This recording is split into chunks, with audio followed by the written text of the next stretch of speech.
أعوذ بالله من الشيطان الرجيم.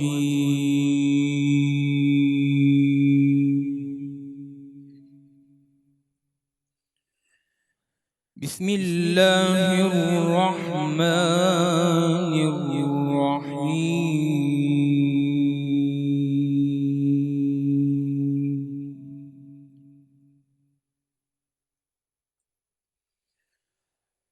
وما أرسلنا من قبلك إلا رجالا نوحي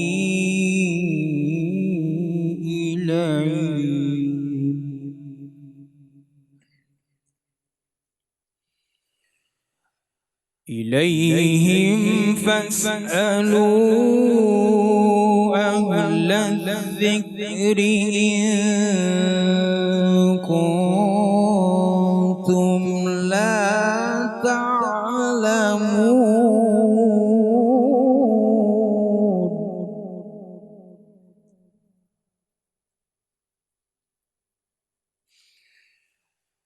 وما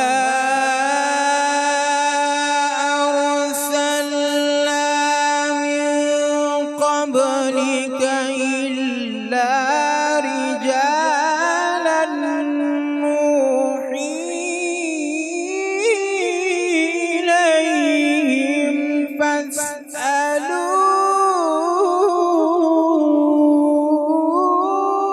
أهل الذكر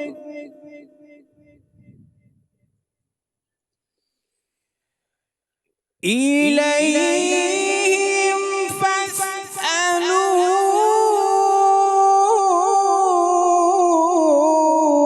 أهل الذكر إن كنتم لا تعلمون.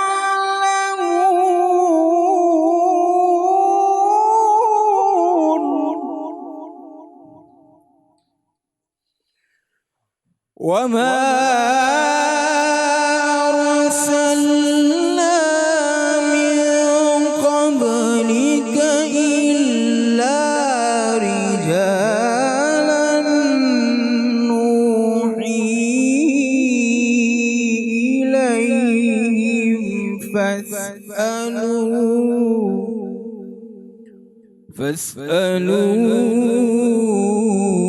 أهل الذكر إن كنتم لا تعلمون. صدق الله العظيم. صدق اللہ العظیم. سورہ النحل آیت نمبر 43. اور ہم نے نہیں بھیجے آپ سے قبل رسول مگر مرد وحی کی جاتی تھی ان پر، پس سوال کرو اہل ذکر اہل علم سے اگر تم نہیں جانتے. بسم اللہ الرحمن الرحیم. آج کے سحری کی اس اسپیشل ٹرانسمیشن میں آپ سب کو خوش آمدید کہتا ہوں.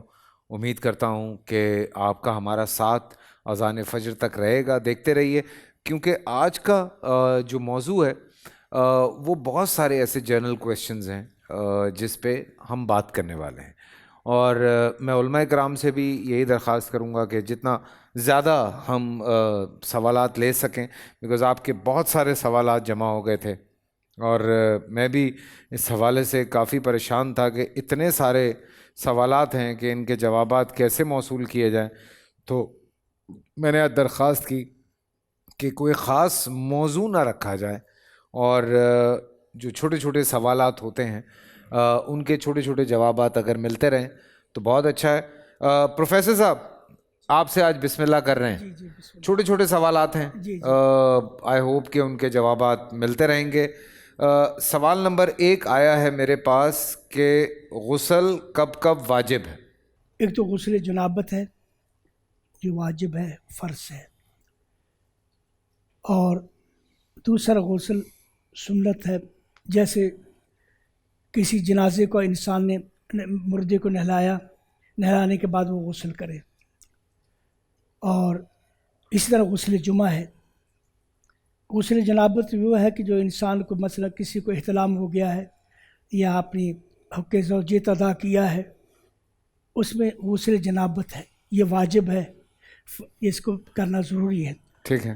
اور اسی طرح غسل جمعہ ہے، جمعہ کا غسل. رسول اکرم صلی اللہ علیہ وسلم غسل الجمعۃ واجب علی کل ذی محتلم، ہر بالغ شخص پر جمعہ کا غسل واجب ہے. اور یہ وہ صورتیں ہیں. اور اس کے علاوہ جو بھی غسل ہیں وہ ضرورت انسان کو تازگی حاصل کرنے کے لیے غسل کر سکتا ہے، لیکن اس غسل کی وہ شرعی حیثیت جو وہ دو ہی غسلوں کی ہے، غسل جنابت کی اور غسل جمعہ کی. اور غسل جو میت کو نہلائے انسان وہ بھی غسل کرے اس کو جنازہ دینے کے لیے. ٹھیک ہے. سبحان اللہ. اور بھی بہت سارے سوالات ہیں، لیکن میں چاہ رہا ہوں کہ تھوڑا سا پروگرام کو آگے بڑھایا جائے. انبیاء کے بول ہیں، انبیاء کے بول میں ہمارے ساتھ مفتی حنیف قریشی صاحب ہوتے ہیں. چل کے انبیاء کے بول دیکھتے ہیں. بسم اللہ والصلاۃ والسلام علی رسول اللہ. معزز ناظرین و سامعین، انبیاء کے بول میں آج ہم ذکر کریں گے تاجدار ختم نبوت حضرت محمد مصطفیٰ صلی اللہ علیہ وآلہ وسلم کا. نبی پاک صلی اللہ علیہ وآلہ وسلم کے خصائص پر ہماری بات کل ہو رہی تھی. اللہ تعالیٰ نے ہمارے نبی کو بہت سارے خصائص عطا فرمائے. خاصے کا یہ مطلب ہے معزز ناظرین کہ جو چیز کسی اور کے پاس نہیں ہے. ہمارے نبی پاک کا یہ خاصہ ہے کہ آپ امام الاولین والآخرین ہیں، آپ تمام انبیاء کے امام ہیں. ہمارے نبی پاک کا یہ خاصہ ہے کہ آپ تمام انبیاء میں سب سے زیادہ حسین و معجبی تھے. آپ کے حسن ظاہر پر اللہ تعالیٰ نے 70,000 پردے ڈال کے رکھے تھے. اس کے باوجود میرے نبی پاک صلی اللہ علیہ وآلہ وسلم اتنے حسین تھے کہ صحابی کہتے ہیں کہ میں ایک دن 14ویں کے چاند کو دیکھ رہا تھا اور پھر میں حضور کو دیکھ رہا تھا تو میں نے دل سے پوچھا بتا چاند زیادہ خوبصورت ہے یہ حضور؟ فرماتے ہیں خدا کی قسم یہی واضح تھا کہ حضور چاند سے ہزاروں گنا زیادہ خوبصورت ہیں. نبی پاک صلی اللہ علیہ وآلہ وسلم کا یہ خاصہ تھا. حضرت موسیٰ علیہ السلام نے عصا مارا اور پتھروں سے چشمے نکالے. میرے نبی پاک نے برتن میں انگلیاں رکھیں اور سرکار کی انگلیوں سے پانی کے چشمے جاری ہو گئے. نبی پاک صلی اللہ علیہ وآلہ وسلم کا پسینہ رب نے خوشبو والا بنایا تھا. آپ جن رستوں سے گزرتے تھے وہ سارے رستے کستوری کی مہک سے، خوشبو سے مہک جایا کرتے تھے. نبی پاک صلی اللہ علیہ وآلہ وسلم کو اللہ تعالیٰ نے آسمانوں پر بلایا. پہلے مسجد حرام سے مسجد اقصیٰ میں بلا کر وہاں انبیاء کی امامت کروائی. سارے نبیوں نے آپ کے پیچھے نماز پڑھی اور پھر اللہ تعالیٰ نے آپ کو آسمانوں کا سفر کروایا، آسمانوں کی سیر کروائی اور لامکانوں پر بلا کر بے حجاب اپنا دیدار اللہ تعالیٰ نے ہمارے نبی پاک کو عطا فرمایا. یقیناً یہ کمال کسی اور کو میسر نہ آ سکا. نبی پاک صلی اللہ علیہ وآلہ وسلم کی آنکھیں سوتی تھیں، دل جاگتا رہتا تھا. حضور فرماتے ہیں تنام عینای ولا ینام قلبی. یہی وجہ ہے کہ ہم اگر سوئیں تو ہمارا وضو ختم ہو جاتا ہے اور اللہ کا نبی اگر سو بھی جائیں ان کے وضو پر کوئی فرق نہیں پڑتا. نبی پاک صلی اللہ علیہ وآلہ وسلم کے لیے اللہ تعالیٰ نے پوری روئے زمین کو مسجد بنا دیا اور تیمم آپ کی امت کے لیے یعنی مٹی سے طہارت حاصل کرنا یہ آپ کی امت کے لیے روا رکھا. حضور سید عالم آپ کی یہ شان ہے کہ عالم ارواح کے اندر اللہ تبارک و تعالیٰ نے تمام انبیاء کی ارواح کو بلا کر جمع کر کے ہمارے نبی کی نبوت اور رسالت کا اقرار کروایا اور یہاں تک فرمایا کہ فمن تولی بعد ذلک فاولئک هم الفاسقون کہ اے نبیو اگر تم میں سے بھی کسی نے میرے محبوب سے منہ پھیر لیا تو وہ اس درجے سے گر کر اولئک هم الفاسقون، وہ اس فاسقون کے درجے میں چلا جائے گا. یعنی اگر حضور کی ذات سے بالفرض اگر انبیاء بھی اپنا اعراض فرما لیں تو ان کا بھی سلسلہ قائم نہیں رہ سکتا. تو چہ جائے کہ کوئی اور شخص جو میرے نبی سے اپنے منہ کو پھیر لے اور حضور سے اعراض کرے تو اس کا پیچھے کیا بچتا ہے.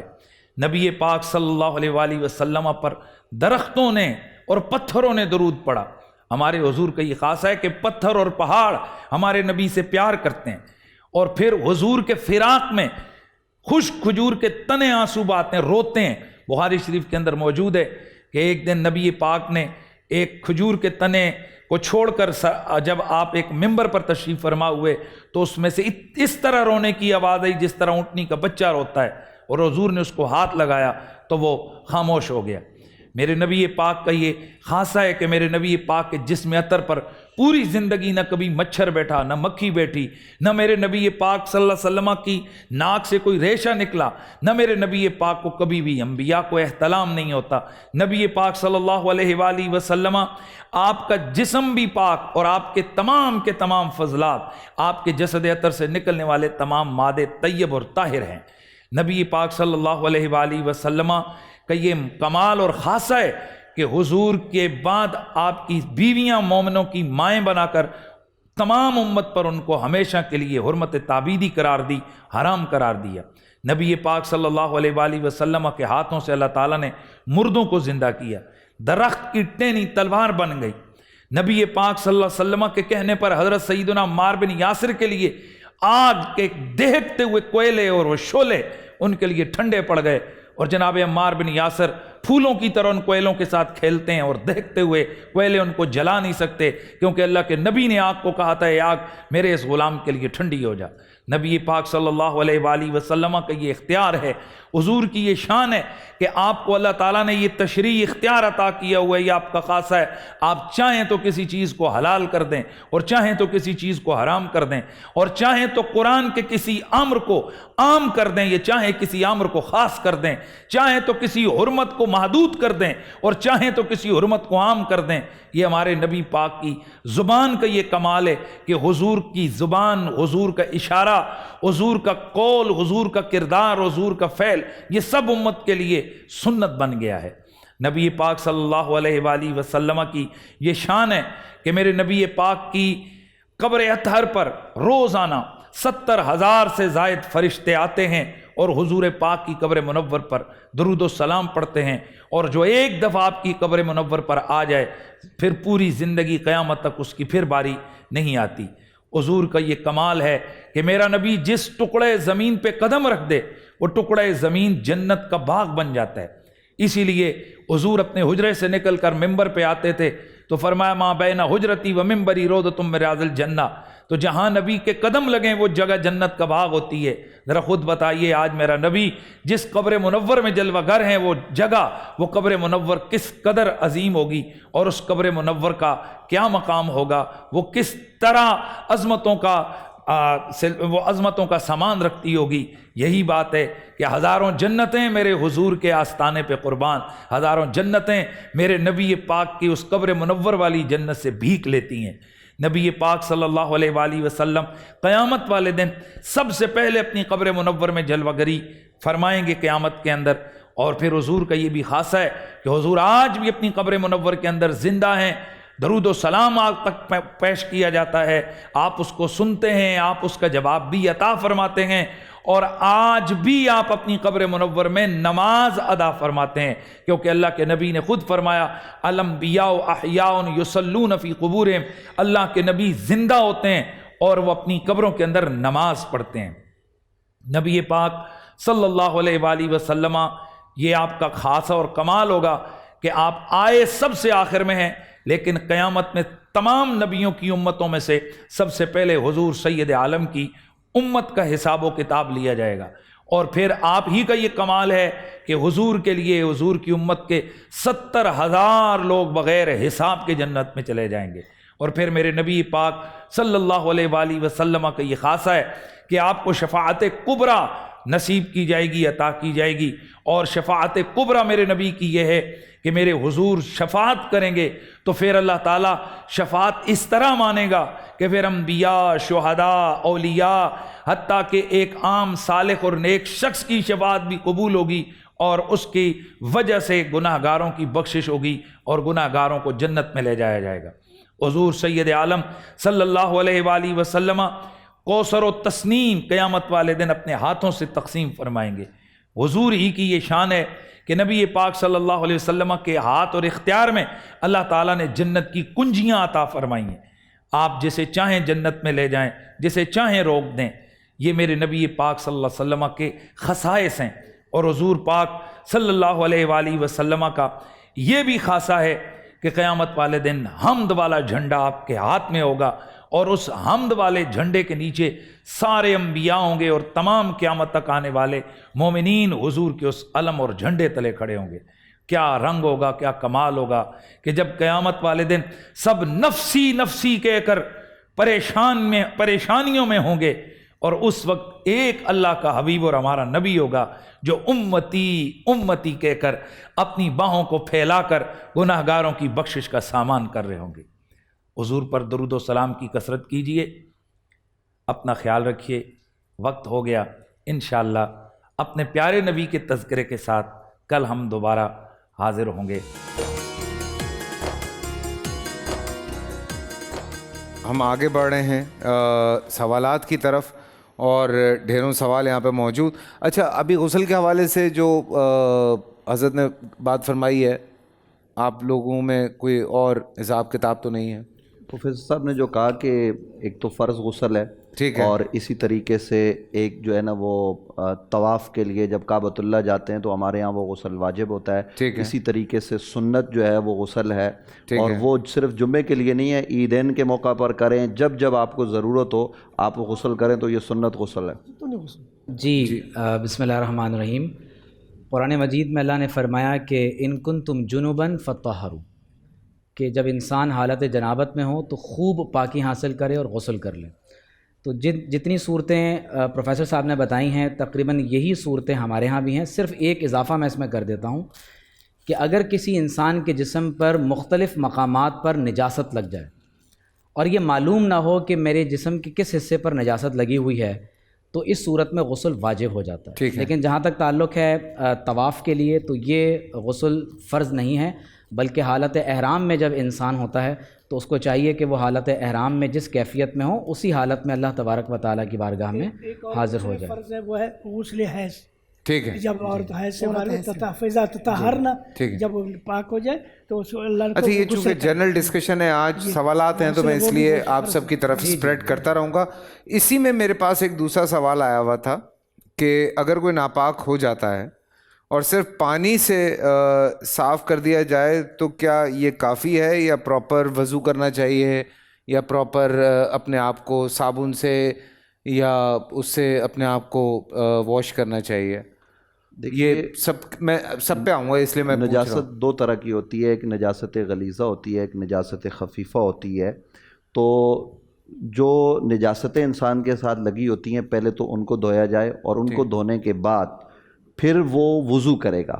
ٹھیک ہے, وضو کے جو احکام ہیں وہ آپ نے دیکھا ہے کہ وہ پانی کے ساتھ اپنا چہرہ دھوئے, اپنے ہاتھ دھوئے, اپنے سروں کا مسح کرے اور پاؤں کو دھوئے, یہ ہو گیا. اور اگر وہ پانی نہیں پاتا, اس کو پانی نہیں یا بیماری ہے ایسی, تو وہ پھر مٹی کے استعمال کرے, یعنی وہ مسح کر لے, تو یہ درست ہو جائے گا. ٹھیک ہے, ٹھیک ہے ابو محمد صاحب, ٹھیک ہے, تیمم کر سکتے ہیں. حضرت آپ میں بھی سوال یہ تھا کہ صرف پانی سے پاک ہو جاتے ہیں آپ, یہ اس کے ضمن میں ہے, یہ اس کے ضمن میں دوسرا سوال ہے. ٹھیک ہے, دیکھیے جیسے پروفیسر صاحب نے بتایا اسی طرح سے جنوب کی حالت میں, حیض کی حالت میں جو غسل ہے وہ واجب ہے. واجب ہمارے ہاں واجب اور فرض میں کوئی فرق نہیں ہے. ٹھیک ہے, اصطلاحیں مختلف ہیں لیکن اس کا نتیجہ ایک ہی ہے. تو یہ فرض ہے اس پر, اس کے بغیر نہ وہ نماز پڑھ سکتا ہے نہ وہ روزہ رکھ سکتا ہے. پانی ہو تو اس صورت میں وہ غسل کرے گا, پانی اگر نہ ہو تو اس صورت میں وہ تیمم کرے گا, بشرطے کہ پانی کا حاصل کرنا اس کے لیے محال ہو یا بہت زیادہ سختی کا باعث ہو, ورنہ وہ پانی تلاش کرے گا اور اپنے آپ کو غسل کر کے پاک کر کے پھر جائے گا, نماز پڑھے گا, پھر جائے گا روزہ رکھے گا.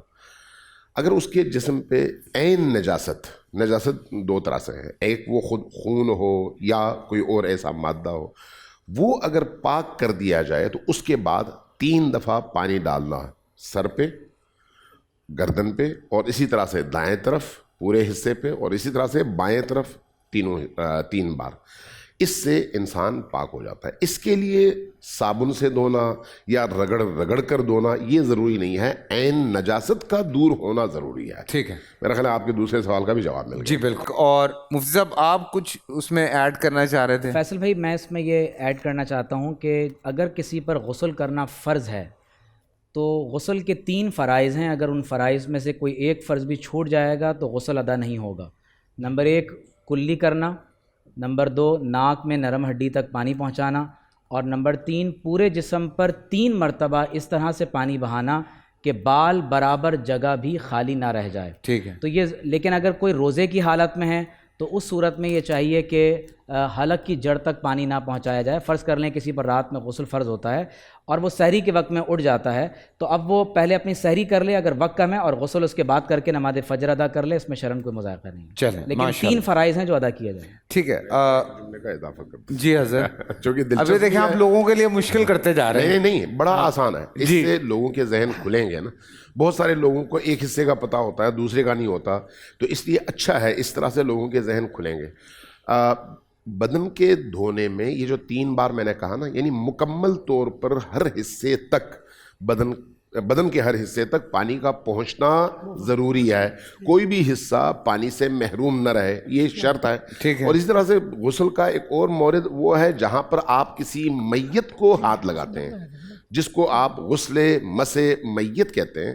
تو یہ بھی فرائض میں سے ہے، ان غسلوں میں سے جو فرض ہے انسان پر کہ ہر صورت میں غسل مس میت کے نتیجے میں وہ فوراً میت کے مس کرنے کے نتیجے میں وہ فوراً غسل کرے. یعنی کہیں پر اگر کوئی فوتگی ہوتی ہے، غسل سے پہلے میت کو کسی نے ہاتھ لگایا اور رکاوٹ کوئی نہیں تھی ہاتھ اور اس میت کے جسم کے درمیان، تو اس صورت میں ہاتھ لگانے والے پر غسل فرض ہے، وہ ہر صورت میں غسل کرے گا. ٹھیک ہے. ایک میرے پاس اور سوال آیا ہے. ہمارے نزدیک ہاتھ لگانے سے نہلانے والے پر، جو نہلائے میت کو، وہ بعد میں جنازے کی شرکت کے لیے وضو کرے.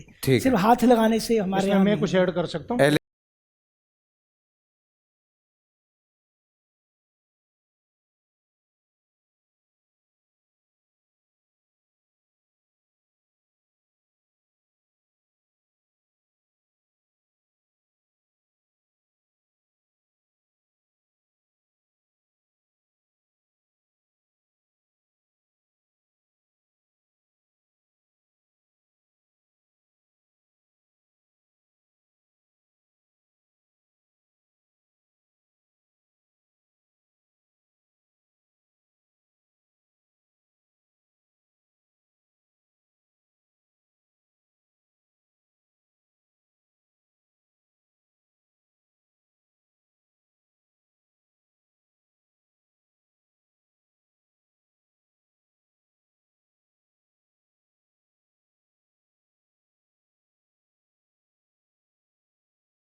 دعا بھی بتا دیں، باتھ روم جانے کی دعا بھی بتا دیں اور غسل کی دعا بھی بتا دیں. اس میں 1 منٹ میں بھی ایڈ کروں گا. اصل میں اکثر لوگ اوراد اذکار پڑھتے ہیں اور پھر وہ کہتے ہیں جی ہمیں اثر ہی نہیں ہو رہا. آپ یقین کریں ایسی خواتین مرد کہ ان کو غسل کے فرض ہی پتہ نہیں ہوتے. ان کو یہ پتہ ہو کہ ناک میں پانی ڈالنا جیسے توجہ لائی، روزہ نہ ہو تو غرغرہ کرنا یعنی کلی کرنا، اور سر سے لے کر پاؤں تک جسم پہ پانی بہانا. تو کہ ہمیں پتہ نہیں تھا کہ ناک میں بھی پانی. دعا بتا دیں، میرے پاس کوئی 20 سوال ہیں. جب واش روم میں جائیں گے اللہم انی اعوذ بک من الخبث والخبائث، جانے سے پہلے واش روم میں جانے سے پہلے یہ دعا پڑھیں گے. اور جب فارغ ہوں گے غفرانک اللہم انی اذهب عنی الاذى وعافانی. ٹھیک ہے. اچھا جی، سوال آیا میرے پاس، ایسے بچے جن کے والدین نامعلوم ہیں، کیا ان کو پالنے والے اپنا نام بطور والد دے سکتے ہیں؟ بسم اللہ. فیصل بھائی، ہم مغرب میں بھی جب بات کر رہے تھے، وہ بچے جو کچرا کنڈی پہ پھینک دیے جاتے ہیں یا بعض اوقات انہیں یہ فلاحی تنظیمیں اٹھا لیتی ہیں، پھر کچھ ایسے جوڑے جو بے اولاد ہوتے ہیں وہ انہیں لے لیتے ہیں اور ان کی کفالت کرتے ہیں، تو شرعی طور پر ان کو وہ اپنا نام بطور والد نہیں دے سکتے. یہ قرآن مجید فرقان حمید کی نص ہے. جب نبی اکرم صلی اللہ علیہ وسلم سے یہ کہہ دیا گیا کہ آپ زید کو بیٹا نہیں کہہ سکتے، بیٹا وہی ہے، والد وہی ہے جو اس کا والد ہے، تو والد وہی ہوتا ہے جو حقیقی والد ہوتا ہے. ہاں، آپ اس کے سرپرست بن سکتے ہیں اور احکام شرعیہ وہی ہوں گے کہ بلوغت کے بعد اگر آپ نے پہلے کوئی سلسلہ ایسا نہیں کیا تو وہ پھر خواتین کے لیے جو گھر میں موجود ان کے لیے نامحرم ہوگا، اور یہ اس کا جواب ہے۔ اور پہلا سوال جو ہوا تھا وہ غسل کے حوالے سے، جو میں نے زیارت حرمین کے حوالے سے بات کی تھی، حضرت امام ظفر نے اور ملا علی قاری نے، چونکہ میں وہ مطالعے میں بات اس طرح سے آ گئی تھی، تو وہ یہ لکھا ہے کہ زیارت حرمین کے لیے جب جایا جائے تو غسل کرنا ان کے ہاں واجب ہے، لیکن فقہ حنفی میں وہ غسل کرنا وہ سنت ہے۔ ٹھیک ہے، ٹھیک ہے، یہ اس بات سے تو اگری کرتے ہیں سارے کہ مطلب یہ بچے والے معاملے میں اگر بچہ کسی اور ذریعے سے ہے، حلال سے نہیں ہے، نکاح سے نہیں ہے، تو پالنے کے حوالے سے تو کوئی اختلاف نہیں ہے۔ ٹھیک ہے، نام دینے کے حوالے سے یہ حرام ہے کہ کوئی شخص اپنا نام دے، یہ حرام ہے، جائز نہیں ہے کسی بھی صورت، یہ جائز نہیں ہے کسی بھی صورت میں۔ لے پالک بچہ بھی اگر ہو تو اس کے متعلق سرپرستی کا کھانا آج کل حکومت نے، ہاں یہ جو قانونی ضرورت ہے، جو قانونی ضرورت ہے، وہاں پر اس کا نام عبداللہ لکھ دیا جائے مثلا تو کوئی مسئلہ نہیں ہے، لیکن اپنا نام نہیں دے سکتے یہ میرا بیٹا۔ نہیں، اب حکومت نے اس میں ایک اضافہ کر دیا ہے خانہ سرپرست کا، کہ آپ اس میں جو ہے وہ اپنا نام بطور سرپرست لکھوا صحیح ہے، سکتے انتظامی معاملہ ہے۔ ہیں، لیکن اس کو کیا نام اپنا اولا اس میں وراثت وغیرہ میں سے ایسا نہیں ملے گا، الا یہ کہ وہ وصیت کرے۔ اس میں یہ ایڈ کرنا چاہتا ہوں کہ سورۃ الاحزاب میں اس کو بہت تفصیل سے بیان کیا گیا ہے۔ تو قرآن مجید کی آیت ہے کہ ادعوہم لآبائہم، اگر آپ کوئی بچہ اڈاپٹ کرتے ہیں تو نام تو ہمیشہ اس کے والد کا ہی ہوگا۔ فرمایا کہ ہوا اقسط عند اللہ، یہ اللہ کے نزدیک زیادہ عدل کے قریب ہے۔ فَإِن لَّمْ تَعْلَمُوا آبَاءَهُمْ، اور اگر تم ان کے باپ کا نام نہیں جانتے تو فرمایا فَإِخْوَانُكُمْ فِي الدِّينِ، پھر وہ تمہارے دین کے بھائی ہیں، وَمَوَالِيكُمْ، اور زمانہ عرب میں ایک خاص قسم کا موالات کا ایک تعلق ہوا کرتا تھا، دوستی کا، اس کا ذکر کیا جا رہا ہے۔ تو اس کو بھائی کہا جاتا ہے، ایز اے گارجین آپ نام لکھ سکتے ہیں، لیکن ایز اے فادر اگر نام ایڈ کیا جائے گا تو یہ حرام ہوگا۔ اچھا چلیں، یہ اس پہ سب اگری ہو گئے، اتفاق، اللہ کا شکر ہے۔ غسل پہ ہمارے 10 منٹ نکل گئے، مطلب اتنی دیر بندہ باتھ روم میں نہیں رہتا جتنی دیر ہم یہاں غسل پہ پھنسے رہے ہیں۔ اس کا نتیجہ یہ ہے کہ آپ نے لاکھوں لوگوں کو کم از کم ان کی اصلاح کر دی ہے، ان کو حکم بتایا ہے۔ اللہ کا شکر ہے، اللہ کا شکر ہے، بات جاتی ہے۔ یہ 10 منٹ ضائع نہیں ہوئے۔ ہاں نہیں، بالکل ضائع نہیں ہوئے۔ یہ بڑا انٹرسٹنگ سوال ہے، میں نے پرنٹ نکلوا لی ہے، کیا خوبصورت سوال ہے۔ کیا جنت اور دوزخ میں انسانوں کے علاوہ بھی کوئی اور ہوگا؟ خوبصورت سوال ہے۔ میں اگر آپ اجازت دیں تو اس پہ کچھ ایڈ کر دیتا ہوں کہ سورہ رحمان میں اللہ تعالیٰ نے بہت تفصیل سے، ویسے تو اور بھی کئی جگہوں پر اس کا ذکر ہے، مثلاً جنت میں جو غلمان ہوں گے ظاہر ہے کہ وہ جن و انس نہیں ہیں، جنت میں جو حوریں ہیں وہ جن و انس میں سے نہیں ہیں، لیکن اس کے علاوہ قرآن مجید میں اللہ تعالیٰ نے جہاں سورہ رحمان میں فرمایا کہ یا معشر الجن والانس ان استطعتم ان تنفذوا من اقطار السماوات والارض فانفذوا لا تنفذون الا بسلطان، تو اس پورے کانٹیکس میں جہاں جن و انس کا ذکر ہو رہا ہے، بار بار اللہ فرما رہا ہے فبأي آلاء ربكما تكذبان، کہ اے گروہ جن و انس تم اپنے رب کی کون کون سی نعمتوں کو جھٹلاؤ گے۔ تو اس کانٹیکس میں اللہ تعالیٰ نے ولیمن خاف مقام ربہ جنتان، کہ جو اللہ کے سامنے کھڑے ہونے سے ڈرے گا اس کے لیے 2 جنتیں ہیں، پھر جہنم کے عذابوں کا ذکر ہوا۔ تو پوری سورہ رحمان کا کانٹیکسٹ یہ بتاتا ہے کہ جہاں جنات کے علاوہ حور اور غلمان ہوں گے تو ظاہر ہے کہ اللہ تبارک و تعالیٰ نے اعدت للمتقین اصلاً اسے اہل تقوی کے لیے بنایا ہے، اور ظاہر ہے کہ جہنم کا ایندھن وہ لوگ بھی بنائے جائیں گے جو جنات میں سے ہیں اور اہل کفر میں سے ہیں۔ اللہ اکبر، صحیح ہے، یا آگے بڑھوں؟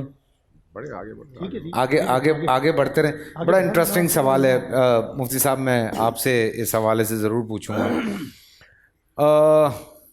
کچھ لوگ بدعت کے فتوے لگاتے ہیں، آپ بدعت کی صحیح ایکسپلینیشن کریں، مطلب بدعت کے فتوے لگ جاتے ہیں نا لوگوں پہ، تو اس حوالے سے میں چاہ رہا ہوں کہ صحیح طرح سے لوگوں کو بتایا جائے کہ بدعت ہے کیا۔ دیکھیں، بسم اللہ الرحمن الرحیم، ویسے یہ سوال آپ قریشی صاحب سے پوچھتے تو زیادہ مناسب تھا، لیکن جب قریشی صاحب فتوے لگاتے ہیں نہیں، اس کا منسوب آپ نے میری طرف کر دیا نا، اب وہ چونکہ بزرگ ہیں ان کی طرف منسوب آپ نے نہیں کیا، پروفیسر صاحب نا، تو بات میری طرف آ گئی کہ فتوے یہ لگاتے ہیں، تو پھر میری طرف آ گئے۔ نہیں، آپ پہ تھوڑی کہہ رہا ہوں آپ لگاتے ہیں، میں عرض کر رہا ہوں بدعت پہ فتوے لگاتے ہیں۔ حدیث مبارکہ ہے، دیکھیے بدعت کی ہمیں ہمیں یہ سمجھنا چاہیے کہ بدعت کہتے کسے ہیں۔ حدیث مبارکہ میں آتا ہے ان اللہ جب توبۃ عن کل اصحاب بدع، بدعتی پر اللہ تعالیٰ توبہ کا دروازہ بند کر دیتے ہیں۔ بالکل ایسا کوئی عمل جو دین سے، شریعت سے، رسول اللہ سے، صحابہ سے، اہل بیت اعظام سے ثابت نہ ہو اور وہ ہم اپنی طرف سے اسے بنا لیں، پھر اس پر ہم ثواب کی نیت رکھیں، اسے بدعت کہتے ہیں۔ بدعت کی ایک تعریف یہ ہے کہ ایک بدعت حسنہ ہوتی ہے، ایک بدعت سیئہ ہوتی ہے۔ بدعت سیئہ اور بدعت حسنہ میں بہت زیادہ اگر تفصیل میں جائیں گے تو بات لمبی ہو جائے گی۔ بدعت حسنہ اسے کہتے ہیں کہ کوئی آپ اچھا کام کرتے ہیں، راستے پہ جاتے جاتے آپ کا دل کر رہا ہے اور موقع ہے، آپ نے نوافل پڑھ لیے، حالانکہ اس موقع پر کوئی چیز نظر نہیں آ رہی آپ کو کہ یہاں موقع نہیں تھا، وقت نہیں تھا، لیکن ویسے ہی نماز پڑھنا شروع ہو گئے، تو اسے آپ بدعت نہیں کہہ سکتے، یہ ثواب کا کام ہے۔ لیکن ایک ایسا کام جسے بدعت سیئہ کہتے ہیں کہ کوئی بھی ایسا کام جو آپ کر اپنی طرف سے رہیں، منسوب آپ اس کو شریعت سے کر رہے ہیں، صحابہ اکرام سے کر رہے ہیں، رسول اللہ سے کر رہے ہیں، اسے بدعت سیئہ کہیں گے۔ اس پر نجات تو نہیں بلکہ اس پر پکڑ ہو سکتی ہے۔ قریشی صاحب چونکہ آ چکے ہیں، قریشی صاحب اسی سے ریلیونٹ کویشچن ہے، پہلے تو میں اگریمنٹ لے لوں کہ اگریمنٹ ہے اس پہ میں تھوڑا سا عرض کروں جی بدعت کے حوالے سے۔ میں بھی بیان کر دیتا ہوں۔ جی دیکھیں، بدعت لغوی معنی اس کا ہوتا ہے نئی چیز، نئی اختراع جس کو کہتے ہیں، اسی کو آتا ہے بدیع السماوات والارض، اللہ تعالیٰ وہ جو آسمان اور زمین کا بدع کرنے والے۔ تو بدع ایسی چیز کو کہتے ہیں جس کی پیچھے مثال موجود نہ ہو۔ اچھا، یعنی اللہ تعالیٰ نے یہ کائنات بنائی تو اس سے پہلے کوئی میٹیریل کاز، کوئی ایسی چیز نہیں تھی، مثال نہیں تھی اس کی کہ اللہ نے اس کے مطابق اس کو بنایا، ٹھیک ہے، اس نے نئے سرے سے اس کی تخلیق کی۔ سبحان اللہ۔ تو ہر ایسا کام جس کی پیچھے مثال موجود نہ ہو، لغوی اعتبار سے اسے بدعت کہتے ہیں۔ لیکن وہ کام جس کا کی ممانعت ہے بدعت کے حوالے سے کہ فرمایا کہ جس نے بدعتی کی عزت کی تو اس طرح کہ جیسے اس نے اسلام کی عمارت کو ڈھا دیا، اسی طرح بدعتی کے حوالے سے بہت زیادہ شریعت کے اندر اس کی مذمت آئی ہے۔ پتہ چلا یہ بدعت کوئی چھوٹا سا جرم نہیں ہے، یہ بہت بڑا جرم ہے۔ لیکن اب کویسچن یہ ہے کہ جس طرح مغرب نے دہشت گردی کا لفظ تو بولا کہ دہشت گرد بہت خطرناک ہوتا ہے، لیکن بھائی وہ ہوتا کون ہے؟ کیا فریڈم فائٹر بھی دہشت گرد میں آ گیا؟ کیا اسلام کے لیے لڑنے والا بھی دہشت گردی میں آ گیا؟ تو حکم سارے بیان کر رہے ہیں، لیکن دہشت گردی کی انٹرنیشنلی آج تک تعریف کسی نے نہیں کی ہے۔ اسی طرح بدعت کہتے کس کو ہیں؟ حکم تو سب کو پتہ ہے، لیکن کیا چیز ہے کہ اس کو بندہ کہے یہ بدعت ہے، اس کے حوالے سے بہت ساری جگہ اختلاف ہوتا ہے۔ ہمارے ہاں بدعت کا جو کانسیپٹ یا تصور ہے کہ جسے ہم بدعت کہتے ہیں، وہ ہر وہ کام کہ نہ اصلاً اور نہ نصاً اور نہ حکماً دور رسول میں ہو یا شریعت میں اس کی کوئی اصل موجود نہ ہو، نہ اس کو کوئی حکم یا اس کی مثال موجود ہو، تو ایسا کام دین کے حوالے سے کیا جائے، یعنی ثواب کے حوالے سے کیا جائے تو وہ بدعت ہوگا، یعنی اس کو دین کا حصہ بنایا جائے۔ اب آپ سوال کریں گے کہ یہ اصلاً کا کیا مطلب ہے؟ تو اصلاً کا یہ مطلب ہے کہ اصول موجود ہو، جیسے ہمیں حکم دیا گیا ہے کہ کلوا من طیبات ما رزقناکم، تم جناب پاکیزہ چیزوں میں سے کھاؤ۔ اب یہاں پاکیزہ چیزیں جو آئیں گی وہ ساری اس کے اندر آ جائیں گی۔ اب ہم ٹماٹر کھا رہے ہیں، اس کا ذکر تو کہیں بھی نہیں ہے قرآن و حدیث میں، پر اس کے اندر داخل ہے، بہت ساری اس کے اندر داخل ہے۔ اسی طرح ہر وہ کام کہ جو اصول سے ثابت ہے، مثلا قرآن مجید میں اللہ تعالیٰ فرماتا ہے کہ جب اللہ کا فضل اور رحمت تمہیں ملے تو اس پر خوشیاں مناؤ۔ کون سا فضل اور رحمت تمہیں ملے تو خوشیاں مناؤ؟ کوئی بھی اللہ کا فضل ہو، تمہارا بیٹا اولاد تمہیں اللہ نے دی، اس پر خوشی کرو، خرچہ کرو۔ اللہ تعالیٰ نے تمہیں قرآن کے حفظ کی توفیق دی ہے، خوشی کرو۔ اللہ نے تمہیں نبی دیا ہے، خوشی کرو۔ اللہ نے تمہیں قرآن دیا ہے، اس قرآن کے ملنے پہ اس کے جشن نزول قرآن کرو۔ تو اس طرح سے وہ کام جو اصل سے ثابت ہے وہ اس بدعت میں نہیں آئے گا کہ جس کی ممانعت ہوئی ہے۔ البتہ اصل میں بھی نہیں ہے، حکم میں بھی نہیں ہے، یا اس کی مثال بھی دور صحابہ میں نہیں ملتی۔ آپ اپنی طرف سے کر رہے ہیں، جس طرح نئے نئے مذہب گھڑ لینے، نئے نئے عقیدے گھڑ لینے، نیا جناب اپنا دین کو اصول بنا لینا کہ جو بالکل قرآن و سنت سے متصادم ہو۔ اس لیے امام ابن حجر نے اس کی بڑے ایک جسے کہتے ہیں نا آسان سا طریقہ بتایا، فرمایا کہ ہر وہ کام ہوگا بدعت میں کہ تم اس کو دیکھو کہ جس سے اللہ کی شریعت کی یا تو شکل بگڑ جائے یا اس کا حکم بدل جائے۔ شکل سے مراد یہ کہ نماز ہم لوگ پڑھ رہے ہیں، نماز ہے، اس کا ایک طریقہ کار ہے، ہم اس میں 2 چیزیں اضافہ کرتے ہیں، اس کی شکل بگڑ گئی۔ اسی طرح ہم لوگ کوئی عبادت کرتے ہیں، اس عبادت میں ہم 2-4 لفظ بھی بڑھا لیں، بجائے باوجود ہے کہ مثلا سجدہ کر رہے ہیں ہم، اب ایک سجدہ اور بڑھا لیں تو اچھا کام لگ رہا ہے، لیکن یہ اس نے اس شریعت کی حیت اور اس چیز کو ہی بدل دیا، یہ بھی بدعت میں آئے گا۔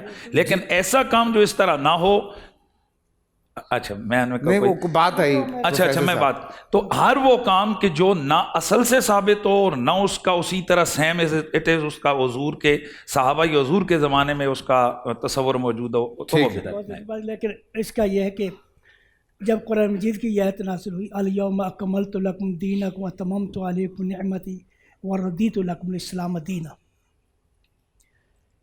امام مالک رحمہ اللہ فرماتے ہیں ما لم، جب یہ آیت نازل ہوئی آج دین مکمل کر دیا گیا ہے، میں نے دین مکمل کہا، اپنی نعمتوں کو تم پر پورا کر دیا، جو چیز اس دن دین کا حصہ نہیں تھی بعد میں دین کا حصہ نہیں بن سکتی۔ اللہ اکبر۔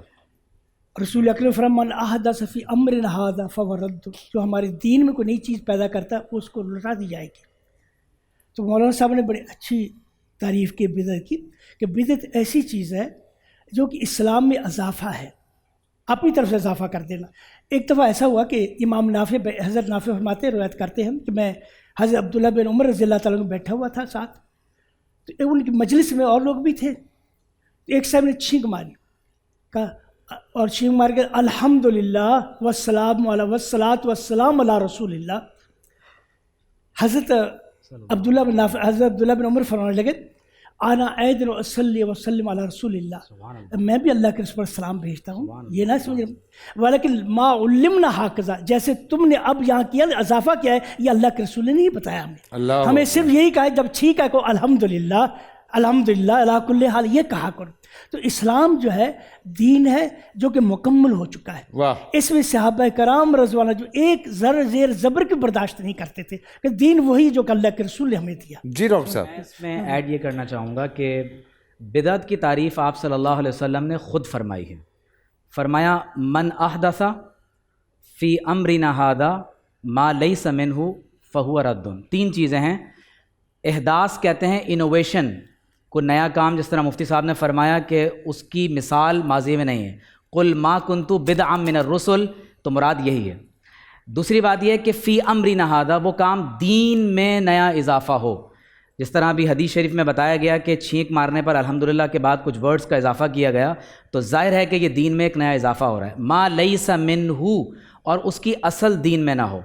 تو امپورٹنٹ چیز یہ ہے کہ ہمارے ہاں جب احکام شرع کو بیان کیا جاتا ہے تو کچھ تو وہ ہوتے ہیں کہ جو براہ راست قرآن و سنت کے ٹیکسٹ کے اندر موجود ہوتے ہیں، لیکن کچھ چیزیں ایسی ہوتی ہیں کہ جن کے ریزنز، کازز، وزڈمز قرآن کے ٹیکسٹ میں چھپے ہوئے ہوتے ہیں، علماء اجتہاد کر کے اس سے استدلال کرتے ہیں۔ مثال کے طور پر فرمایا گیا کہ انما الخمر والمیسر والانصاب والازلام رجس من عمل الشیطان فاجتنبوہ۔ اب قرآن میں خمر کو، شراب کو حرام کہا گیا، لیکن ہیروئن، گانجا، آئس اور بھنگ، ان چیزوں کا ذکر نہیں ہے۔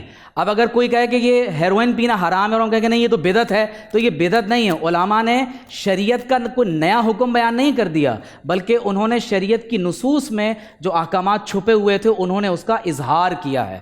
تو لہٰذا بدعت کی جو ڈیفینیشن ہے اس میں 3 چیزیں ضرور ہیں کہ ایک، نمبر 1 وہ انوویشن ہوگا، نمبر 2 وہ دین کا پارٹ بنایا جائے گا کہ فرض ہے، واجب ہے، حرام ہے، نمبر 3 وہ دین میں سے اصل اپنی حیثیت نہ رکھتا ہو۔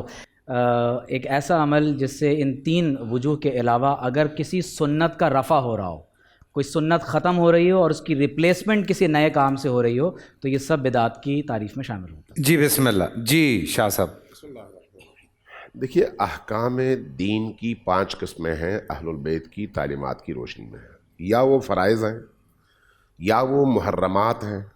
فرائض وہ جن کا ہر صورت میں انجام دینا فرض ہے ورنہ عقاب کا حکم ہے، اور محرمات وہ ہیں جن کو ہر صورت میں ترک کرنا فرض ہے، اور اگر آپ نے انجام دیا تو آپ جہنمی ہیں۔ 2 یا پھر مکروہات ہیں اور اس کے مقابلے میں مستحبات ہیں۔ مکروہات وہ ہیں جن کے انجام دینے پر ناراضگی ہے لیکن ترک کرنے پر ثواب ہے، ٹھیک ہو گیا۔ اور مستحبات وہ ہیں جن کے انجام دینے پر خوشی ہے اللہ کی طرف سے اور ثواب کا وعدہ ہے، لیکن ترک کرنے پر عقاب نہیں ہے۔ 4 ہو گئی۔ 5ویں قسم ہے مباحات کی، انجام دو نہ دو کوئی بات نہیں، کھانا پینا سونا جاگنا یہ ان امور میں سے ہے۔ اب یہ ہے دین کے احکام کی وہ 5 قسمیں۔ اب بدعت کی جب بات آئے گی نا تو بدعت کی تعریف یہ ہے حدیث میں، ہمارے ہاں اہل البیت کی تعلیمات میں جو رسول کریم سے لی گئی ہے کہ ادخال ما لیس فی الدین بالدین، جو بھی چیز دین کا حکم نہیں ہے اس کو دین قرار دے کر دین کا حصہ بنانا بدعت ہے۔ ٹھیک ہو گیا، ٹھیک ہو گیا۔ اب اس میں وہ 5 احکام آ جاتے ہیں۔ اب اس میں بڑا سادہ ہے، بہت سارے کام ایسے ہیں جس سے دین نے منع نہیں کیا، ٹھیک ہے، منع نہیں کیا آپ کر سکتے ہیں، لیکن یہ کہہ کر نہیں کہ یہ دین کا حکم ہے، آپ کی مرضی ہے، آپ آزاد ہیں، ٹھیک ہے۔ لیکن بہت سارے کام ایسے ہیں جن سے دین نے ناراضگی کا اظہار کیا ہے، ان سے آپ نے ہر صورت میں بچنا ہے۔ اس لیے جس چیز کو بھی، جو بھی کام آپ انجام دینا چاہتے ہیں، اگر انجام دینا چاہیں دین کا حکم یا دین کا حصہ بنا کر آپ انجام دیں گے جبکہ وہ دین کا حصہ نہیں ہے تو یہ بدعت ہے، اور ہر بدعت ضلالت اور گمراہی ہے اور اس کی سزا جہنم ہے۔ بالکل بالکل، جیسے عامل بابا وغیرہ بیٹھے ہوتے ہیں کہتے تو یہی ہیں کہ یہ دین کا حصہ ہے، لیکن وہ جو سارا کچھ چل رہا ہوتا ہے وہ آپ کے سامنے ہی ہے۔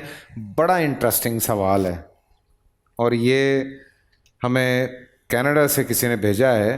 کہتے ہیں جب شادی اور رزق کا فیصلہ ہو چکا ہے تو نماز، دعا اور شکر سے اس میں تبدیلی کیسے ممکن ہے؟ میں اس سے پہلے بھی ہماری اس حوالے سے بات ہو چکی ہے کہ جو تقدیر ہے، تقدیر 2 طرح کی ہے، ایک تقدیر مبرم ہے اور ایک تقدیر معلق ہے۔ تقدیر مبرم وہ ہے کہ جو اٹل فیصلہ تقدیر اللہ تعالیٰ نے کر دیا ہے، جیسا ہے وہ ویسا ہی ہوگا، ٹھیک ہے۔ دوسرا ہے تقدیر معلق۔ تقدیر معلق یہ ہے کہ اللہ تعالیٰ نے یہ لکھا ہوا ہے کہ اگر اس نے یہ دعا کر دی تو اس کا عذاب ٹل جائے گا، نہیں کی تو اسی طرح رہے گا، اگر اس نے یہ کام کیا تو اس کے رزق میں اضافہ ہوگا، وگرنہ اس کا اس طرح ہوگا، اگر اس نے یہ کیا تو اس کے لیے یہ آئے گا، اگر نہیں تو یہ ہماری جتنی کاوشیں اور کوششیں ہوتی ہیں یہ ساری کی ساری اس تقدیر معلق کے اصول کے لیے ہوتی ہیں۔ اور دوسرا یہ حدیث شریف میں بھی موجود ہے کہ صدقہ اور دعا یہ بلاؤں کو ٹال دیتے ہیں۔ تو گویا وہ جو لکھا ہوا تقدیر کا معاملہ تھا وہ معلق، وہ اس دعا کی وجہ سے ٹل گیا، تو ہم اس تقدیر معلق کے اصول کے لیے ہم یہ سارا کچھ۔ ہاں جی، میں اس حوالے سے اجازت ہے میں اس حوالے سے کچھ باتیں کروں، بڑا اللہ کے اہم لکھا ٹاپک ہے ہوا یہ ہے کہ میرا بندہ مجھ سے دعا کرے گا اور میں اس کے لیے یہ کر دوں گا۔ ٹھیک ہے۔ تو یہ حضرت عمر رضی اللہ تعالیٰ عنہ کی دعا، اکثر اللہ سے دعا کیا، اللہم ان کنت کتبتنا اشقیا عندک فامحوہ واکتبنا سعداء۔ ہمیں نہیں پتہ ہم کیا، تو نے ہمارے لیے کیا لکھا ہے، اگر واقعی تو نے ہمیں ایسا لکھا ہے کہ ہم اچھے نہیں، یا اللہ اچھا کر دے، ٹھیک ہے۔ تو ہمیں مومن دعا کرنی چاہیے، دعا جو واقعی تقدیر کو یعنی اس میں دعا کے متعلق میں تھوڑا سا ایڈ کروں، اجازت؟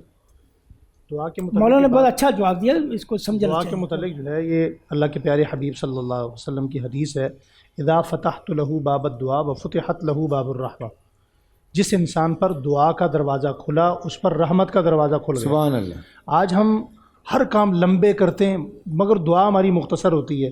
ام المومنین عفیفہ کائنات حضرت اما عائشہ صدیقہ رضی اللہ تعالیٰ عنہ فرماتی ہیں کہ حضور لمبی لمبی دعائیں مانگا کرتے ہیں۔ سبحان اللہ۔ آج ہمارے ہاں اگر کوئی امام صاحب، کوئی مولانا صاحب، کوئی علامہ صاحب تھوڑا ہاتھ کھڑا کر لیں، 2 منٹ بعد اشارے کرنا شروع کر دیتے ہیں، ہاتھ نیچے آ رہے ہوتے ہیں، جبکہ حدیث کے الفاظ یہ ہیں کہ حضور جب دعا مانگنا شروع کرتے تھے تو ہاتھ یوں سامنے ہوتے، پھر ہاتھ اٹھتے چلے جاتے تھے اور سر مبارک جھکتا چلا جاتا تھا۔ تو قوم کو یہ بھی میسج دیجئے کہ جہاں آپ رمضان مبارک میں بقیہ عبادت کر رہے ہیں، کبھی تنہائی میں بیٹھ کر لمبی لمبی دعائیں بھی مانگا کریں۔ سبحان اللہ۔ جی اس حوالے سے بڑی انٹرسٹنگ 2-3 باتیں عرض کروں۔ دیکھیں اس میں کوئی شک نہیں، جیسے مفتی صاحب نے کہا کہ تقدیر کی یہ 2 قسمیں ہیں، لیکن ان تمام امور کا تعلق انسان کے اپنے فعل سے بھی ہے۔ انسان جو عمل انجام دیتا ہے اس عمل کا اس کی زندگی میں اس کو ملنے والی نعمتوں اور چھننے والی نعمتوں میں اثر ہے۔ مثلا انسان اگر اپنے آپ کو نجس رکھتا ہے تو روزی اور برکت اٹھ جاتی ہے، پاک رکھنے سے برکت پیدا ہوتی ہے۔ انسان اگر والدین کی خدمت کرتا ہے چاہے وہ کافر ہی کیوں نہ ہو، انسان کی عمر بڑھتی ہے۔ اگر اپنے والدین کی چاہے وہ کافر ہی کیوں نہ ہو بے ادبی کرتا ہے, ان کو تنگ کرتا ہے, ان کو اذیت دیتا ہے, عمر میں کمی آتی ہے. تو ان چیزوں کا تعلق کس سے ہے؟ انسان کے عمل سے. اور اس عمل میں اگر انسان نے کوئی کوتاہی کیا ہے تو اس کوتاہی کا ازالہ کیسا ہوگا؟ یمحو اللہ و یثبت ما یشاء. اللہ وہ ہے جو مٹاتا بھی ہے تقدیر اور دوبارہ لکھتا بھی ہے. یعنی جو لکھتا ہے وہ ان دعاؤں کا نتیجہ ہے, جو مٹاتا ہے وہ اس کے اسی عمل یا اس کے ان اعمال کا نتیجہ ہے. اس لیے ہمارے اعمال اور ہمارے کاموں کا براہ راست تعلق ہماری تقدیر کے لکھنے سے اور مٹانے سے موجود ہے. اب آئیے قرآن کریم کی طرف. قرآن میں سورہ فرقان کی غالباً آخری آیت ہے, قل ما یعبأ بکم ربی لولا دعاؤکم. اگر تمہاری دعائیں نہ ہوں تو اللہ تمہاری طرف بالکل توجہ نہ دے. اللہ کی توجہ کے حصول کا مطلب کیا ہے؟ آپ کی زندگی میں نازل ہونے والی نعمتیں, رحمتیں, جو کچھ آپ کو ہر پل اللہ کی طرف سے چاہیے, اس کا بہترین ذریعہ کیا ہے؟ خود اللہ نے کہا تمہاری دعائیں. اس لیے فرمایا ادعونی استجب لکم, مانگو تاکہ میں تم استجابت کروں. اس لیے فرمایا کہ انی قریب, میں تمہارے بالکل قریب ہوں. اجیب دعوت الداع اذا دعان, جب بھی تم مانگتے ہو میں تمہیں دیتا ہوں, اگر نہ مانگو تو نہیں دیتا.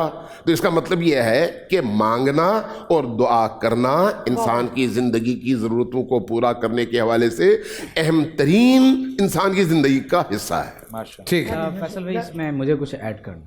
عمیر بھائی بریک کے بعد. ٹھیک ہے, آپ کی جب باری آ رہی ہے تب بریک آ رہی ہے. میں انتہائی معذرت چاہتا ہوں.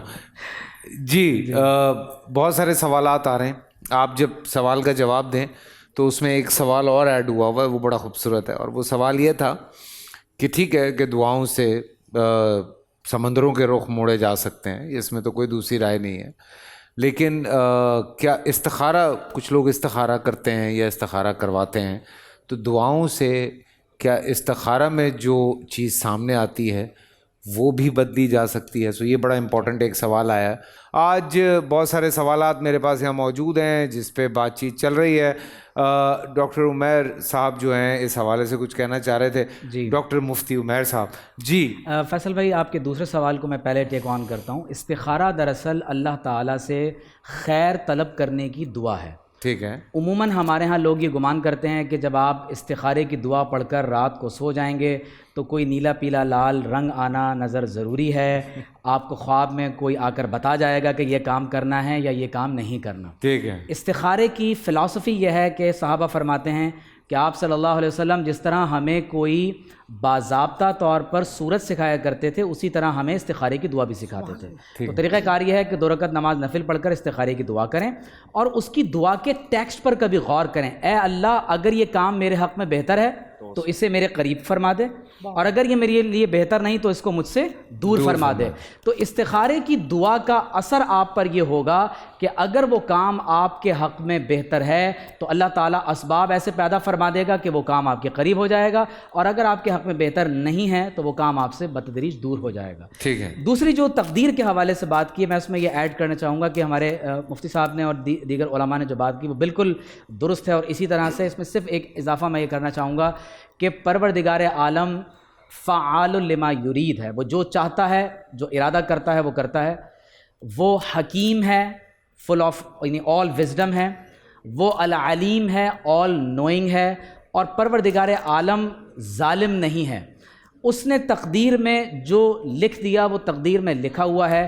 کبھی تقدیر مبرم یا معلق ہوتی ہے جس طرح مفتی صاحب نے وضاحت کی, لیکن ہمیں نہیں معلوم کہ ہماری تقدیر میں کیا لکھا ہوا ہے. واہ.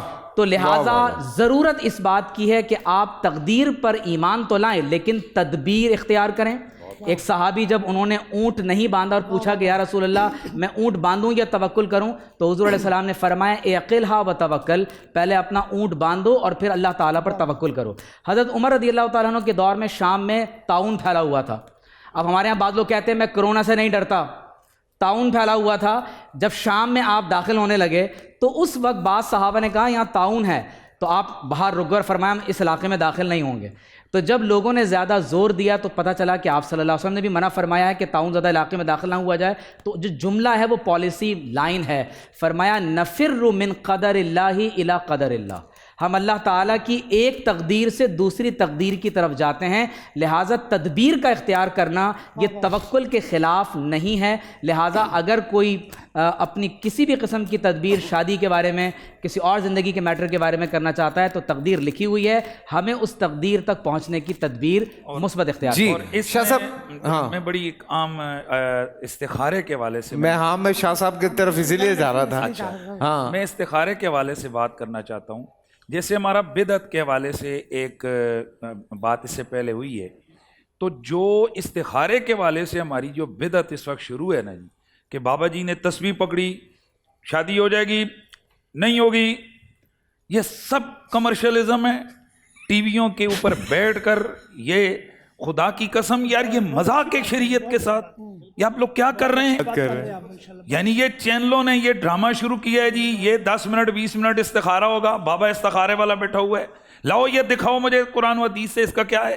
یعنی آپ لوگوں کے مذہبی جذبات سے کھیلتے ہیں اور اس کو بھی سارے پی جا رہے ہیں۔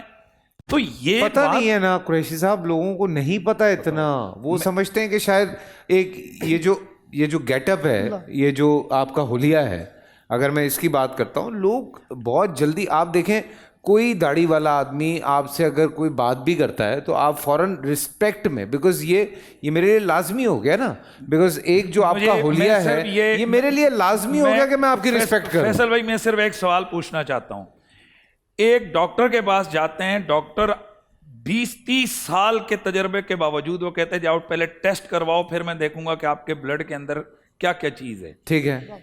ایک طرف بچہ کہتے ہیں اللہ کے سوا کوئی غیب کا علم نہیں رکھتا، اس بابے کو تسبیح پکڑ کے 2 منٹ میں کیسے پتا چل گیا؟ اصل میں وہی کہہ رہا ہوں نا، دیکھیں وہ بھائی یہ کیا مطلب یہ کیا کر رہے ہیں، اور یہ بالکل خلاف شریعت ہے، ہم سب کے سامنے کہتے ہیں، یہ ہمیں بھی فون کرتے ہیں لوگ، مفتی صاحب خدا کے لیے ذرا مجھے استخارہ، بھائی کام تیرے، تو خود استخارہ کر، مفتی صاحب کو کیا لگے کہ وہ تیرے لیے استخارہ آپ کو بھی کرتے ہوں گے۔ جیسے انہوں نے توجہ دلائی، سب سے اہم کام ہے جو سنت میں حکم دیا استخارہ وہی ہے، 2 رکعت نفل پڑھیں، دعا مانگیں، اور اس کے بعد جو ہے اللہ پر اس کو چھوڑ دیں معاملے کو۔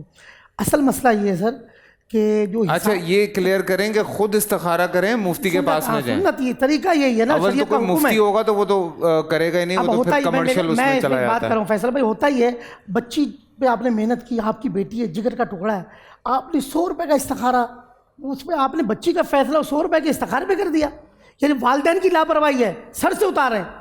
اچھا بعض اوقات کہتے ہیں مولانا صاحب ہم نے رشتہ منع بھی کرنا ہے، یار آپ بول دو استخارہ، یعنی جھوٹ بھی بلواتے ہیں، فون کرتے ہیں، آپ بولتے ہیں منع ان کو سمجھاتے ہیں، خدا کا خوف کرے تھے۔ پہلی بات، پہلا استخارہ وہی ہے جو مفتی صاحب نے بتایا، مفتی صاحب نے توجہ دلائی کہ 2 رکعت نفل پڑھیں، دعا مانگے، یہ استخارہ ہے۔ اب آگے پروگرام میں نے بھی دیکھا ایک دفعہ، فیصل بھائی اس میں پتہ کیا ہے، یہ جو ہے یہ سارا ٹوپی ڈرامہ ہے، یہ استخارہ نہیں ہے۔ اب آ جائے، علم العداد سے علم ہوتا ہے، علم العداد ایک علم ہے جس میں نام اور والدہ کے نام کے عدد نکلتے ہیں، اس میں بتایا جاتا ہے کہ علم العداد کے لحاظ سے یہ آپ کے لیے بہتر ہے یا نہیں، صحیح ہے، یہ علم ہے، پریڈکشن۔ ہاں نہیں، وہ علم یہ ہے کہ علم العداد ایک علم ہے، اس کو بھی حتمی نہیں کہیں گے، مگر وہ ایک علم ہے، اعلیٰ حضرت نے اس پہ لکھا ہے، علماء نے لکھا ہے، علم العداد ایک علم ہے۔ اب اس میں یہ جو ہے نا 100 روپے کا استخارہ، اچھا فون کیا، آن لائن استخارہ نکالا، آن لائن آپ فون کر رہے ہیں، اب یہ آن لائن جو استخارے ہیں یہ معاشرے کو تباہ کر رہے ہیں۔ اچھا اب آپ نے دیکھا ہم اذکار بتاتے ہیں، ہم قرآن اور حدیث کے اذکار بتاتے ہیں کہ بھائی آپ کو یہ بیماری ہے، آپ قرآن پاک کی آیت پڑھیں، اللہ اس آیت کی برکت سے آپ کو شفا دے گا۔ یہ ہے اذکار جو قرآن اور حدیث میں اللہ کے رسول صلی اللہ علیہ وسلم خود ارشاد فرمایا، ترمذی یہ حدیث ہے کہ سورہ توبہ کی آخری آیت، حسبی اللہ لا الہ الا ہو علیہ توکلت وہو رب العرش العظیم، اگر صبح اور شام یہ 7 بات پڑھ لیں، فرمایا دنیا اور آخرت کے ہر غم کے لیے کافی ہے۔ تو آپ نے دیکھا ہم اپنے پلیٹ فارم پہ کیا ہے، ہم استخارہ نہیں کرتے شروع سے، ہم قرآن و حدیث کے اذکار بلاتے ہیں، لیکن ہمیں یہ ضروری ہے، یہ آن لائن جو استخارے آ گئے نا تسبیح کا، ایک یہ دھوکہ ہے، یہ فراڈ ہے، یہ کاروبار ہے۔ آن لائن فون کیا، اب وہ جاہل کتنے وہ بھی جان چھڑا رہے ہیں کیونکہ ان کو نماز بھی پڑھنا نہیں آتی، ان کو استخارے کی دعا بھی نہیں آتی۔ تو بھائی آپ اپنے خاندان کے تو استخارہ کیوں کر رہے ہیں پھر؟ ہیں تو کیوں کر رہے ہیں استخارہ؟ آپ سمجھ اب لوگوں نے اس کو فرض واجب سمجھ لیا، جبکہ سنت میں حکم ہے کہ یہ اچھے کام میں استخارے کو خیر کہا گیا. سر دیکھیں اللہ کے حضور دعا مانگی جائے، خود نہیں کر رہے ہیں. استخارہ مذاق بن گیا، استخارہ فراڈ بن گیا. جیسے اچھا وہ جو آپ علم و عادات کی بات کر رہے ہیں وہ اس پہ کیا کہیں گے مفتی صاحب؟ میں ذرا اس طرف آتا ہوں جس طرح عمیر بھائی نے استخارے کے سلسلے میں بات آگے بڑھ جائے گی. میں ایک چیز بتا دوں جو ضروری ہے، وہ یہ ہے استخارہ اس وقت کرنا ہے آپ نے جب آپ نے فیصلہ نہیں کیا. فیصلہ کرنے سے پہلے استخارہ کرنا. ٹھیک ہے. اگر فیصلہ کر لیا پھر استخارے کا کوئی معنی نہیں. واہ واہ ویلڈ پوائنٹ. اچھا جب استخارہ کر لیا ہے پھر معاملہ اللہ پر چھوڑو، چھوڑ دو اللہ پر، جو ہونا ہوگا خود بخود ہی ہو جائے گا سب کچھ. میں استخارہ جو ہے نا جی استخارہ لغوی اعتبار سے طلب خیر ہے. جی جی وہ مفتی صاحب بالکل استفعال کے باب سے ہے. استخارہ یعنی خیر طلب کرنا. جی جی معاشرے میں غیب کے علم کے حصول کا ایک ذریعہ سمجھا جاتا ہے اس کو. یہ غلط ہے. غیب کے علم کا حصول کا ذریعہ نہیں ہے. استخارے کا حکم یا استخارے کی اجازت کہاں پر ہے؟ جہاں پر آپ نے مشورہ کیا میں نے شادی کرنی ہے بچی کی، کروں نہ کروں، تو فوراً وہ فون کریں گے مفتی صاحب کو، علامہ صاحب کو، پیر صاحب کو بھی استخارہ کر دیں یہ ہم کریں یا نہ کریں. کہیں پر بھی شریعت نے یہ حکم نہیں دیا. ٹھیک ہے. شریعت کا حکم کیا ہے؟ جی دیکھیں یہ بڑا غور طلب مسئلہ تاکہ لوگوں کا ذہن کھلے کہ شریعت کا حکم یہ ہے کہ اگر رشتہ مناسب ہے جاؤ تحقیق کرو، لڑکے کے بارے میں بھی لڑکی کے بارے میں بھی. اگر اس نتیجے پر پہنچ گئے بھئی ادھر بھی بالکل ٹھیک ہے اور ادھر بھی ٹھیک ہے تو پھر اللہ پر توکل کرو، جاؤ شادی کرو. اللہ استخارے کی طرف بالکل نہ جاؤ. استخارہ کب ہے؟ جب آپ ہر طرح سے تمام تحقیقات کے بعد کسی نتیجے پر نہ پہنچے، اب آپ پریشان ہیں کہ میں کیا کروں. تو اس پریشانی کا حل یہ ہے کہ اب آپ اللہ کی بارگاہ میں جائیں اور اللہ سے طلب خیر کریں. چاہے آپ بزنس کرنا چاہ رہے ہیں، چاہے آپ شادی کرنا چاہ رہے ہیں، چاہے آپ کچھ بھی کرنا چاہ رہے ہیں، اور جب آپ فیصلہ نہیں کر پا رہے ہیں تو آپ استخارہ کی طرف جاتے ہیں. اور خدا کے واسطے یار یہ میں جو قریشی صاحب بات کرتے ہیں، ابو محمد صاحب کچھ کہنا چاہ رہے ہیں. بات کر لیں مفتی صاحب پھر. جی مفتی صاحب حق بنتا ہے. بسم اللہ الرحمن الرحیم. استخارے پر بات ہو رہی ہے تو میں یہاں چونکہ ناظرین سن رہے ہیں، پوری دنیا سن رہی ہے، تو میں اتنا عرض کرنا چاہتا ہوں. یہ جو لوگ ٹی وی پہ بیٹھ کر استخارہ کرتے ہیں، استخارہ نکالتے ہیں تسبیح کے ذریعے مختلف انداز سے، بڑے عجیب و غریب ان کے طریقے ہوتے ہیں، تو ان کی گمراہ یا جاہل ہونے کے لیے اتنا ہی کافی ہے کہ وہ تو لڑکے کا اسٹیٹس دیکھ کر استخارے کا نتیجہ دیتے ہیں.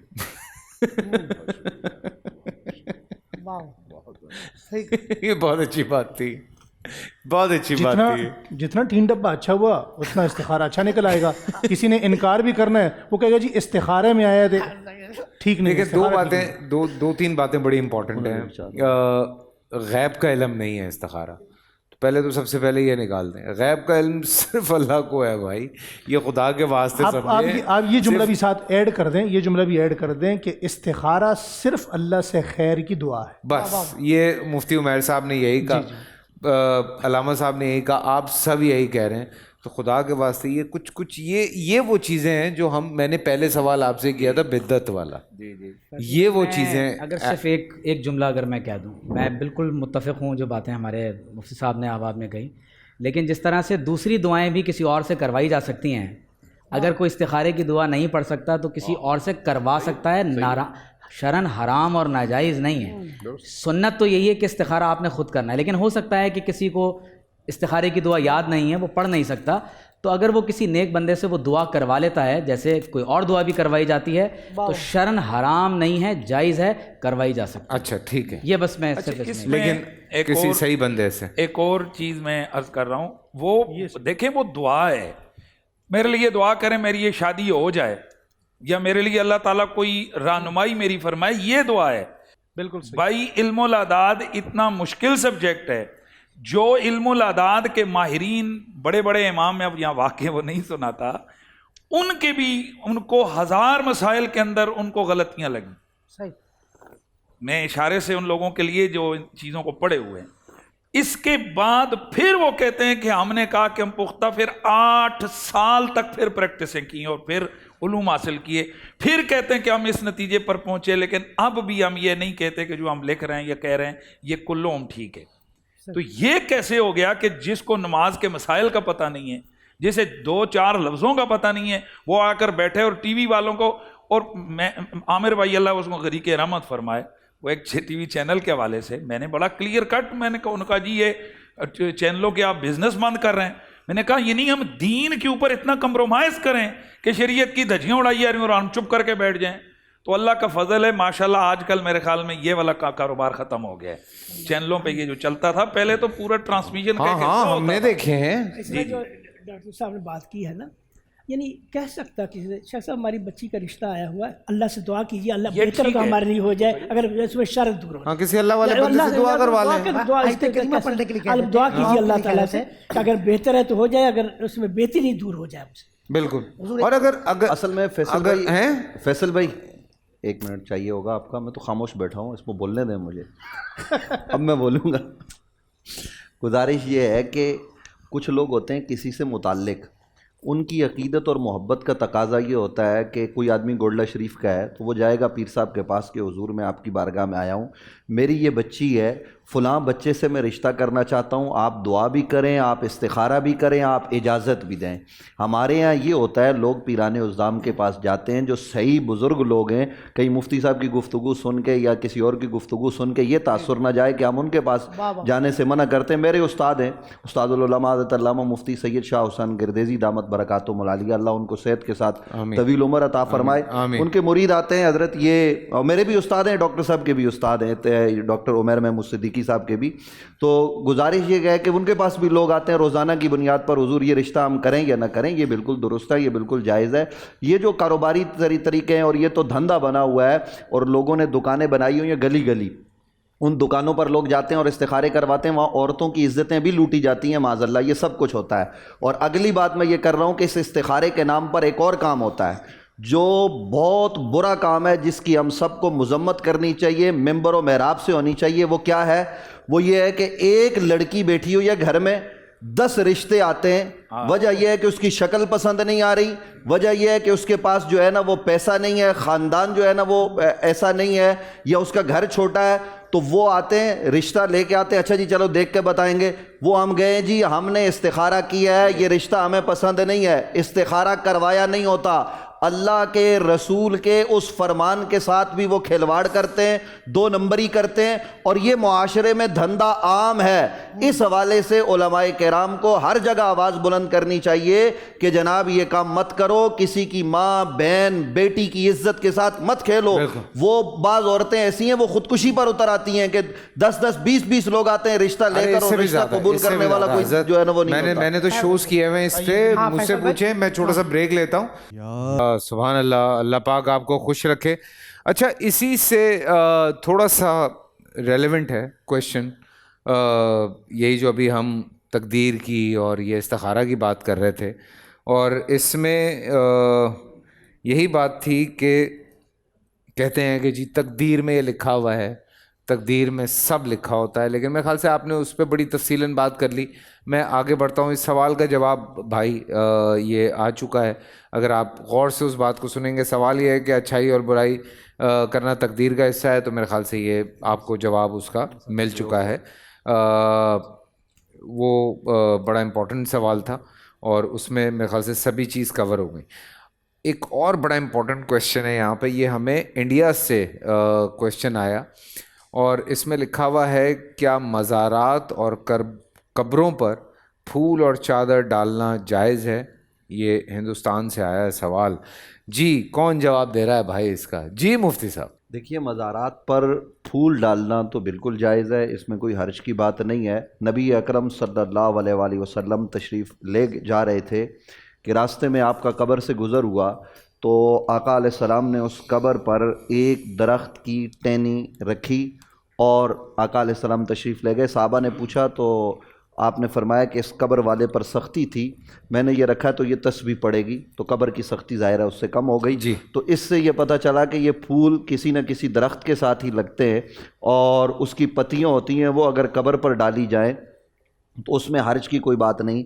اور دوسرا رہ گیا مزارات پر, یعنی تمام قبروں پر تو نہیں, جو اہل اللہ کے مزارات ہیں ان مزارات پر چادر کا چڑھانا, یعنی ایک آدھ چادر کا رکھنا, یہ ہمارے یہاں جائز ہے۔ امام احمد رضا خان فاضل بریلی علیہ رحمۃ الرضوان نے لکھا ہے کہ آپ قبر پر ایک چادر جو ہے نا وہ اس کی پہچان کے لیے، تاکہ لوگوں کو پتہ لگے کہ یہ کسی اللہ کے نیک بندے کی قبر ہے، وہ چڑھا سکتے ہیں، لیکن قبروں پر چادریں چڑھانے کے نام پر کاروبار کرنا، اور پھر المیہ یہ ہے کہ ان چادروں پر قرآنی آیات کا لکھنا جو کسی کے استعمال میں نہیں آتی، انتہائی گھٹیا کپڑے پر قرآن مجید فرقان حمید کی آیات کو چھپوانا، آیت الکرسی لکھی چاروں ہوتی کل ہے، ہو، آیت الکرسی ہو، یہ سب قرآن ہے، یا درود شریف ہو، یا ناد علی ہو، یا کوئی بھی مقدس نام ہو، پنجتن پاک کے نام ہو، صحابہ کے نام ہو، ان کا لکھوا کر وہ مزارات پر چڑھانا، اور پھر جس طرح ان چادروں کی بے حرمتی ہوتی ہے، الامان والافیز،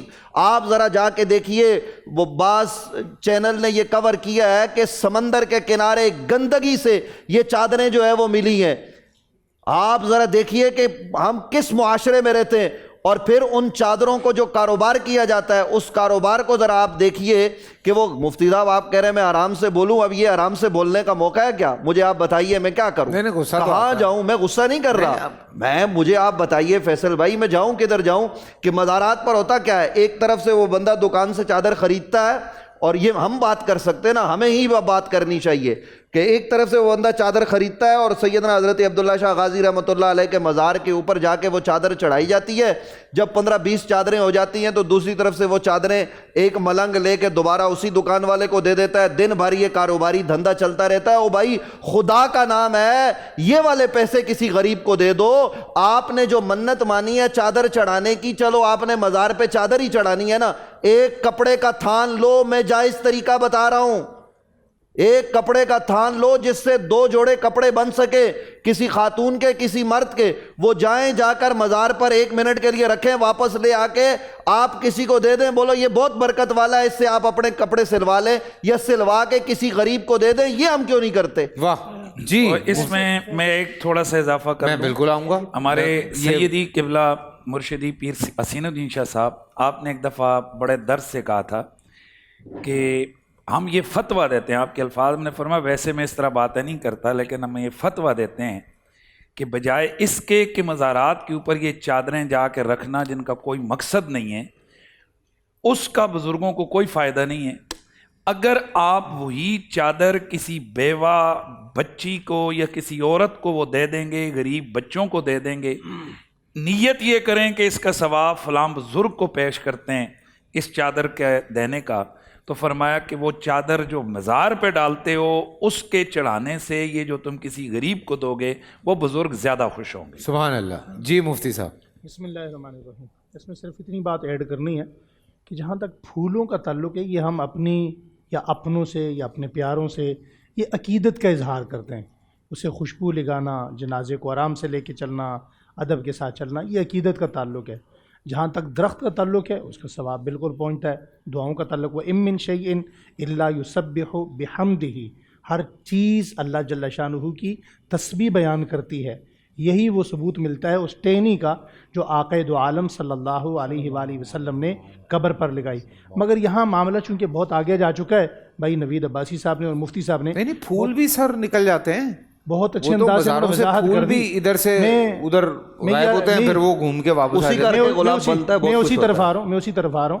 دراصل میں اس میں صرف وہ مجاور جو وہاں بیٹھے ہوئے، جو بزنس مین وہاں بیٹھے ہوئے، یہ صرف وہی نہیں ہے، اگر اس کھاتے کو آپ اوپر تک جائیں گے تو اوقاف کے بڑے بڑے جو ہے وہ حضرات اس میں آپ کو ملوث نکلیں گے۔ یہ جتنے بھی اوقاف سے ریلیٹڈ جتنے مزارات ہیں وہاں کیا ہوتا ہے کیا نہیں ہوتا، اس دھندے کا اگر آپ اندازہ لگا لیں تو اتنا تعفن اور اتنی بدبو آئے گی کہ شرم آتی ہے وہ بات کرتے ہوئے، بیان کرتے ہوئے بھی، سوچتے ہوئے بھی۔ تو سب سے خوبصورت بات مفتی صاحب نے کہی کہ اگر آپ کسی جگہ پر جا کر چادر چڑھانا چاہتے ہیں تو آپ نیت کر لیں، ایک جوڑا کپڑے کسی کو دے دیں، آپ کسی کو جوتے پہنا دیں، آپ کسی کے سر پہ ٹوپی ڈال دیں، کسی بیوہ عورت کو، کسی یتیم عورت کو، یا کسی خاندان سادات کی فیملی کو آپ اچھے کپڑے لے کر دیں، نیت کر لیں، ثواب ان کو پہنچے۔ اللہ اکبر، اللہ اکبر۔ جی پروفیسر صاحب، رسول اکرم صلی اللہ علیہ وسلم نے جو شاخ لگائی تھی وہ معجزہ ہے، کیونکہ رسول اکرم صلی اللہ علیہ وسلم کو معلوم ہو گیا تھا کہ ان کو عذاب ہو رہا ہے، اور آپ نے وہ چھڑی لگائی اس پر، آپ نے اللہ یخفف عنہم، سبحان اللہ، سبحان اللہ، شاید اللہ اس کی وجہ سے سبحان سر اللہ، یہ سبحان اللہ، معجزہ ہے سبحان اللہ۔ اسلام میں، یعنی ہماری اہل حدیث کی نسبت کہتے ہیں، ہمارے اہل حدیث کیا مسجد پکی، قبر کو پکی کرنا ناجائز ہے۔ لا تجسسوا قبور ولا تکتبوا الیہم، رسول اکرم کا فرمان ہے، صحیح حدیث ہے کہ قبروں کو پکا نہیں کرو اور قبروں پر لکھو بھی نہیں، کس قبر کیا قبروں پہ لکھو بھی نہیں، اس کس کی قبر ہے، کیا نام، جیسے لوگ لکھ دیتے اللہ کے رسول، کتبہ بھی نہیں لگاتے، کتبہ بھی نہیں لگاؤ۔ اچھا، ہم اس حدیث پر عمل کرتے ہیں، قبر کا پکا کرنا اور اس پر لکھنا ہمارے ہاں جائز نہیں ہے۔ ٹھیک ہے۔ اسی طرح کب جیسے مفتی صاحب نے بڑی اچھی بات کی، یہ جو آپ اوپر بچھا رہے ہیں، اس کا فائدہ کیا میت کو؟ کپڑا ایسے بچھا دیا، کیا فائدہ اس کا ہے؟ تو اگر آپ نے واقعی کچھ کرنا ہے تو اس کے لیے کچھ دوسرا صدقہ خیرات کیجیے اس کی طرف سے، آپ ان کا اللہ تعالیٰ مالی پہنچا دیتا ہے۔ تو ہمارے ہاں قبروں پر پھول ڈالنا اور اس طرح دوسری چیزیں کرنا، اس کو ہم ٹھیک نہیں سمجھتے، حد تک ہم مسجد کو، قبر کو پکی کرنا ہی ناجائز سمجھتے۔ حضرت لیکن جیسے ہم اپنے کسی جیسے باپ، بھائی، ماں، کوئی بھی ہے، ان کے جب قبروں پہ جاتے ہیں تو ہم پانی ڈالتے ہیں، پھول ڈالتے ہیں، وہ الگ بات، وہ الگ بات، وہ کر سکتے ہیں، اچھا وہ الگ بات، پکی قبر کو پکا نہیں کریں گے، پکا نہ پکا نہیں کریں گے۔ لیکن حضرت اگر پکا نہ کریں نا تو آپ کو اندازہ نہیں ہے کہ 2-3 سال میں، یہ آپ دیکھو، یہ مطلب اللہ کے پورا رسول کا پکا نہ فرمان کریں، یہ ہے، ہم اس پر عمل کرتے ہیں۔ ٹھیک ہے۔ میں اس میں ایک مختصر سی بات بس ایڈ کر دوں کہ جس طرح شیخ نے بھی آیت مبارک کی تلاوت کی کہ وَإِن مِّن شَيْءٍ إِلَّا يُسَبِّحُ بِحَمْدِهِ، کہ ہر چیز کائنات کی اللہ کی حمد کے ساتھ اس کی پاکی بیان کر رہی ہے۔ بے شک یقیناً ایسا ہی ہے کہ حضور علیہ الصلوۃ والسلام نے گزرتے ہوئے نگاہ ڈالی تو قبر کے احوال معلوم ہو گئے کہ اس قبر کو، صاحب قبر کو عذاب ہو رہا ہے۔ تو حضرت نے ایک تو یہ ماشاءاللہ بیان فرمایا، اور پھر حضور علیہ الصلوۃ والسلام نے جب ٹہنی لگائی تو یقیناً یہ آپ صلی اللہ علیہ وسلم کا ایک معجزہ تو ہے، لیکن دراصل اس کو معجزے کے بجائے اس کو کہنا چاہیے کہ یہ سنت ہو گیا، کیونکہ معجزہ تو وہ ہوتا ہے کہ جس کام کو کرنے سے دوسرے لوگ عاجز آ جائیں۔ اب ایک ٹہنی اگر آپ کہیں سے اٹھاتے ہیں اور آپ کسی کی قبر پر لگا دیں، یہ کوئی معجزانہ کام تو نہیں ہے، یہ تو دراصل حضور کی سنت بن گیا۔ تو لہٰذا اگر آپ وہ پھول کی پتیاں اگر کسی قبر کے اوپر بکھیر دیتے ہیں تو اس کی کئی اسباب ہیں۔ ایک تو یہ کہ یہ بتایا جاتا ہے کہ یہ ہمارا ٹریڈیشن ہے کہ بھئی لوگ اپنے لوگوں کی قبروں پر آ رہے ہیں، وہ قبر خالی ویران نہیں پڑی ہوئی۔ دوسری بات یہ ہے کہ جب آپ قبر پہ جا کے پانی چھڑکتے ہیں تو جو مٹی اڑ کر کہیں اور چلی جاتی ہے، قبر اندر دھسنا شروع ہو جاتی ہے، تو گویا کہ آپ اس کی مٹی کو اس طرح سے دبا دیتے ہیں۔ پھر جب آپ اس پر پھول بکھیرتے ہیں، خوشبو آتی ہے، وہاں پر لوگ اپنے لوگوں کے ساتھ بیٹھ کر بات کرتے ہیں، تو ظاہر ہے کہ یہ دراصل ہمارے ٹریڈیشن کا ایک حصہ ہے، اور حضور علیہ السلام کی سنت سے یہ ثابت ہو گیا کہ جب تک وہاں پر کوئی درخت لگا ہوا ہے یا کسی تر پتی کی اس قبر کے ساتھ ایک نسبت ہے تو یقینی طور پر اس صاحب قبر کو اس کا نفع پہنچے گا، اور یہ آپ صلی اللہ علیہ وسلم کی سنت سے اسٹیبلش ہو گیا۔ میں اس میں ایک چادروں کے حوالے سے میں یہ گزارش کروں گا کہ یہ تمام بات جو بالخصوص مفتی صاحب نے فرمائی وہ بالکل ایسا ہی ہے کہ چادروں کو ہمیں چاہیے کہ ہم غرباء اور مساکین میں تقسیم کریں، لیکن ہمارا ایک طریقہ یہ ہے کہ جو اللہ کے ولیوں کی قبور ہوتی ہیں تو ہم انہیں دیگر قبور سے ممتاز کرنے کے لیے ہم کوشش کرتے ہیں کہ قبروں پر ایک چادر جو ہے وہ چڑھا دی جائے۔ لیکن اگر فرض کر لیں کہ کوئی اپنی عقیدت میں کوئی 2 چادریں بھی چڑھا دیتا ہے، کوئی 4 چادریں چڑھا دیتا ہے، تو اس میں شرعاً کوئی مضائقہ نہیں ہے، یعنی یہ ذہن میں رکھیں کہ یہ حرام نہیں ہے، یہ بدعت نہیں ہے، کیونکہ جب آپ قبر کے اوپر چادر چڑھا رہے ہوتے ہیں تو دراصل وہ ایک چادر بھی دوسری قبروں سے اس قبر کو ممتاز کرنے کے لیے وہ طرز عمل ہوتا ہے۔ آپ دیکھیے حضرت امام حسین علیہ السلام کا روضہ پاک ہو، آپ اگر اہل بیت سے لے کر آپ صحابہ کرام کے مزارات قدسیہ پر چلے جائیں، ابھی مفتی صاحب نے گولڑا شریف کا ذکر کیا، ہمارے دیگر اکابرین کے مزارات شریفہ ہیں، تو دراصل ان کی قبور کو لوگ اپنی محبت عقیدت میں آ کے چادر بچھا دیتے ہیں، لیکن اگر اس کو باقاعدہ ایک انڈسٹری بنا دیا گیا ہے وہ قابل مذمت ہے، اگر اس میں بہت ساری بدعات شامل ہو رہی ہیں وہ بدعات قابل مذمت ہیں، لیکن اگر کوئی اپنی عقیدت میں اگر ایک چادر چڑھانا جائز ہو گیا تو بقیہ چادریں چڑھانا بھی جائز ہوگا، وہ حرام نہیں ہوگا، کیونکہ اپنی لوگ عقیدت اور محبت میں چلا رہے ہیں، لیکن اس کو انڈسٹری نہ بنایا جائے۔ اور اس میں جو سب سے زیادہ یعنی پریشانی کا پرابلم ہے وہ یہ ہے کہ پھر ان چادروں کی بے حرمتی ہوتی ہے، تو بالکل مفتی صاحب نے جو کہا میں اس سے متفق ہوں، اس کا بہت لحاظ کرنا چاہیے۔ جی مفتی صاحب، میں پھر علامہ صاحب کی طرف میں آؤں۔ اس میں صرف یہ اضافہ کروں گا شیخ کی بات پر کہ ہم یہاں جو قبریں پکی کرتے ہیں تو اولا اور افضل تو یہی ہے کہ ان کو کچا رکھا جائے اور ان پر کھلا آسمان ہو، تاکہ اللہ تعالیٰ کی جو رحمتوں اور برکتوں کا وہ ایک سلسلہ ہے وہ ہوتا رہے۔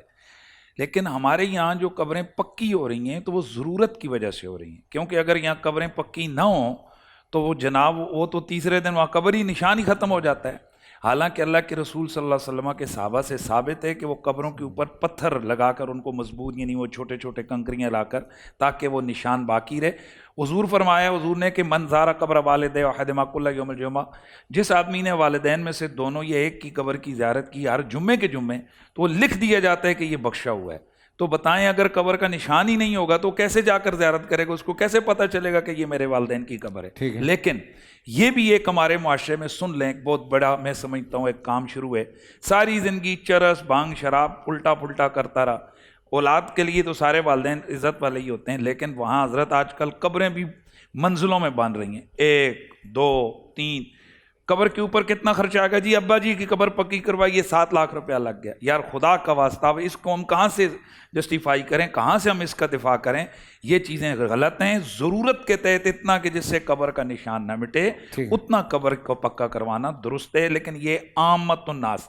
اور اگر اہل اللہ کی قبر ہے، نظارات ہیں علماء کرام کے، صوفیاء اعظام کے، کہ جن کی ساری زندگی دین کی عظمت کے لیے گزری ہے، تو اب ان کی عزت افزائی کے لیے کہ لوگوں کی نظر میں پتہ لگے کہ یہ وہ لوگ ہیں جنہوں نے زندگی دین پہ گزاری ہے اچھی طرح، تو مرنے کے بعد ان کی رسپیکٹ ہے، اتنی ان کے لیے اگر الگ سے کوئی تھوڑا دائیں بائیں بیٹھنے کے لیے کہ لوگ بیٹھ کر قرآن پڑھیں جگہ کو پکا کر دیا گیا تو اس میں حرج نہیں۔ ٹھیک ہے، دیکھیے جو قبر پکی کرنے کے حوالے سے یہاں بات ہوئی ہے یا اس پر چادر چڑھانے کے حوالے سے، وہ تو درست ہے، لیکن گزارش یہ ہے کہ عام جو قبرستان ہیں، بڑے شہروں میں چونکہ جگہ نہیں ہوتی، قبرستان بھرے ہوتے ہیں، تو وہاں پر قبروں پر قرآنی آیات لکھ دی جاتی ہیں، اس کی جو سیڑھیاں بنائی جاتی ہیں اس میں بھی سورہ اخلاص، سورہ فلق، سورہ ناس، یہ سب لکھا جاتا ہے، اور آیت الکرسی اور سب کچھ۔ ایک تو چلو آپ اس کا کتبہ بناتے ہیں، اس پر نام لکھتے ہیں، تو ہمیں کیا حرج ہے، آپ لکھتے رہے نام، لیکن وہ بھی آپ انگریزی اردو میں لکھیں وہ تو حرج نہیں ہے۔ لیکن آپ جب یہ سب کرتے ہیں تو ان کی بے حرمتی ہوتی ہے۔ میت کے ساتھ آپ بھی گئے ہوں گے، ہم بھی جاتے ہیں، لوگ ان کے اوپر پاؤں رکھ کے چلتے ہیں، بعض دفعہ وہاں بیٹھ جاتے ہیں، بعض دفعہ کیا ہوتا ہے کہ سخت ترین جانور بے حرمتی کرتے ہیں۔ تو میری یہ ہاتھ جوڑ کر گزارش ہے کہ خدا کا واسطہ آپ یہ تو ثواب میں کر رہے ہیں، لیکن آپ کو پتہ نہیں ہے کہ آپ کو کتنا اس کا گناہ مل رہا ہے۔ آپ قبر پکی کریں، جتنے مرضی پیسے لگائیں، لیکن اس پر آیہ قرآنیہ نہ لکھیں اگر وہ اوپن ہے۔ ہاں اگر کہیں مزار ہے، آپ نے اس کا اہتمام کیا ہوا ہے، جگہ کو بند کیا ہوا ہے، تو اس میں کوئی حرج کی بات نہیں۔ بالکل بالکل۔ جی حضرت۔ بسم اللہ الرحمن الرحیم۔ میرے خیال میں پروگرام اپنے آخری مراحل میں داخل ہو چکا ہے، تو ہم قبرستان میں جا کر بہت سارے کام اصالہ ثواب کے لیے کرتے ہیں، لیکن ہمارے ہاں بہت بڑی ایک تعداد موجود ہے جن کو قبرستان جانے کی دعا یاد نہیں ہے۔ حضرت عبادہ بن صامت رضی اللہ تعالیٰ عنہ سے ایک حدیث مروی ہے جس میں اللہ کے نبی صلی اللہ علیہ وسلم فرماتے ہیں، جو بندہ قبرستان جا کر اس نیت سے کسی بھی قبرستان سے گزرے یا کسی قبرستان میں دعا کے لیے جائے اور یہ دعا پڑھ لے، السلام علیکم اہل الدیار من المؤمنین والمسلمین وإنا انشاء اللہ بکم للاحقون ویرحم اللہ المستقدمین والمستاخرین اسأل اللہ بکم لنا ولکم العافیہ۔ فرمایا اس کی طرف سے پوری دنیا میں جتنے مسلمان ہیں سب کو ثواب پہنچے گا، اور ہر مسلمان مغفور کی طرف سے اسے اللہ ایک نیکی عطا فرمائے۔ سبحان اللہ۔ علامہ صاحب ریپ اپ کرتے ہیں، پھر نعت رسول مقبول کی طرف چلیں اور پھر گھر چلیں۔ سر ماشاءاللہ اس سوال کے حوالے سے بڑی تفصیلی گفتگو ہوئی ہے، مزید کسی گفتگو کی میرا خیال گنجائش نہیں ہے۔ ٹھیک ہے، میں صرف یہ بات عرض کروں گا ضرور کہ قرآن کریم میں 6 سورتوں کا آغاز سبح اور یسبح سے ہوا ہے۔ جہاں بھی سبح سے آغاز ہوا ہے اور جہاں بھی یسبح سے آغاز ہوا ہے، کہیں پر من ہے اور کہیں پر ما ہے۔ یسبح للہ من فی السماوات ومن فی الارض، سبح للہ ما فی السماوات وما فی الارض۔ ما استعمال ہوتا ہے ان کے لیے جن میں عقل نہ ہو، من جن میں عقل ہو اور نہ ہو جن میں، اور من استعمال ہوتا ہے ان کے لیے جن میں عقل ہو، یعنی کائنات کا کوئی ذرہ ایسا نہیں ہے جو اللہ کی تسبیح نہ کرتا۔ سبحان اللہ۔ 6 سورتوں کا آغاز اسی سبح اور یسبح سے ہوتا ہے۔ اس کا مطلب ہے یہ جو آپ کے پاس ایک پلاسٹک کا وہ پڑا ہوا ہے، یہ بھی اللہ کی تسبیح میں مصروف ہے۔ تو کائنات کا کوئی ذرہ تسبیح سے محروم نہیں ہے۔ ہم اللہ کے دیے ہوئے شعور کے باوجود اپنے اس وقت سے استفادہ نہیں کرتے. لہٰذا جب آپ قبرستان میں جاتے ہیں تو وہاں پر اگر آپ جانوروں کے لیے پرندوں کے لیے دانہ پھینکتے ہیں تو اس کا بھی اس کو ثواب پہنچتا ہے. بالکل صرف فاتحہ ضروری نہیں ہے، باقی کام بھی. چادروں کی نسبت اگر آپ وہ جو ارد گرد بھوکے جانور ہیں ان کو اگر آپ کھانا کھلا دیں، انہی چادروں کی قیمت ان کو دے دیں، تو اس کے نتیجے میں بھی اس میت سے عذاب اٹھ جاتا ہے. جہاں پر ایک ٹہنی کے اس تسبیح کے نتیجے میں اگر عذاب اٹھ سکتا ہے تو کسی بھوکے جانور کو پیاس اور بھوک سے نجات دلانے سے کتنا فائدہ ہو سکتا ہے میت کو. سبحان اللہ. چلیں جی ہمیں اجازت دیں، اب انشاءاللہ ملاقات ہوگی آپ سے. ہماری اسپیشل ٹرانسمیشن جو کہ افطار کی 2:30 بجے سے شروع ہوتی ہے اور ہم افطار تک آپ کے ساتھ ہوتے ہیں، اور اس میں بھی کوئی نہ کوئی موضوع ہم لے کر آتے ہیں. اگر مزید کوئی سوالات ہیں تو بھیجیں. میں کوشش کرتا ہوں کہ کل بھی سحری میں آپ کے ایسے ہی سوال ہم یہاں پہ ڈسکس کریں اور آپ کو جوابات ملتے رہیں. اور ہم نے جیسے پہلے بھی کہا تھا کہ جتنا بھی جانیں وہ کم ہے، تو میرے خیال سے بہت آسانیاں آپ کے لیے بھی ہوں گی اور میرے لیے بھی. تو بہت کچھ سمجھنے اور سیکھنے کا موقع ہے. لیکن ہم ایسے نہیں جائیں گے، نعت رسول مقبول کی طرف بڑھیں گے اور اس کے بعد آپ لوگوں سے اجازت لیں گے. مجھے اجازت دیں. اللہ حافظ. پاکستان زندہ باد.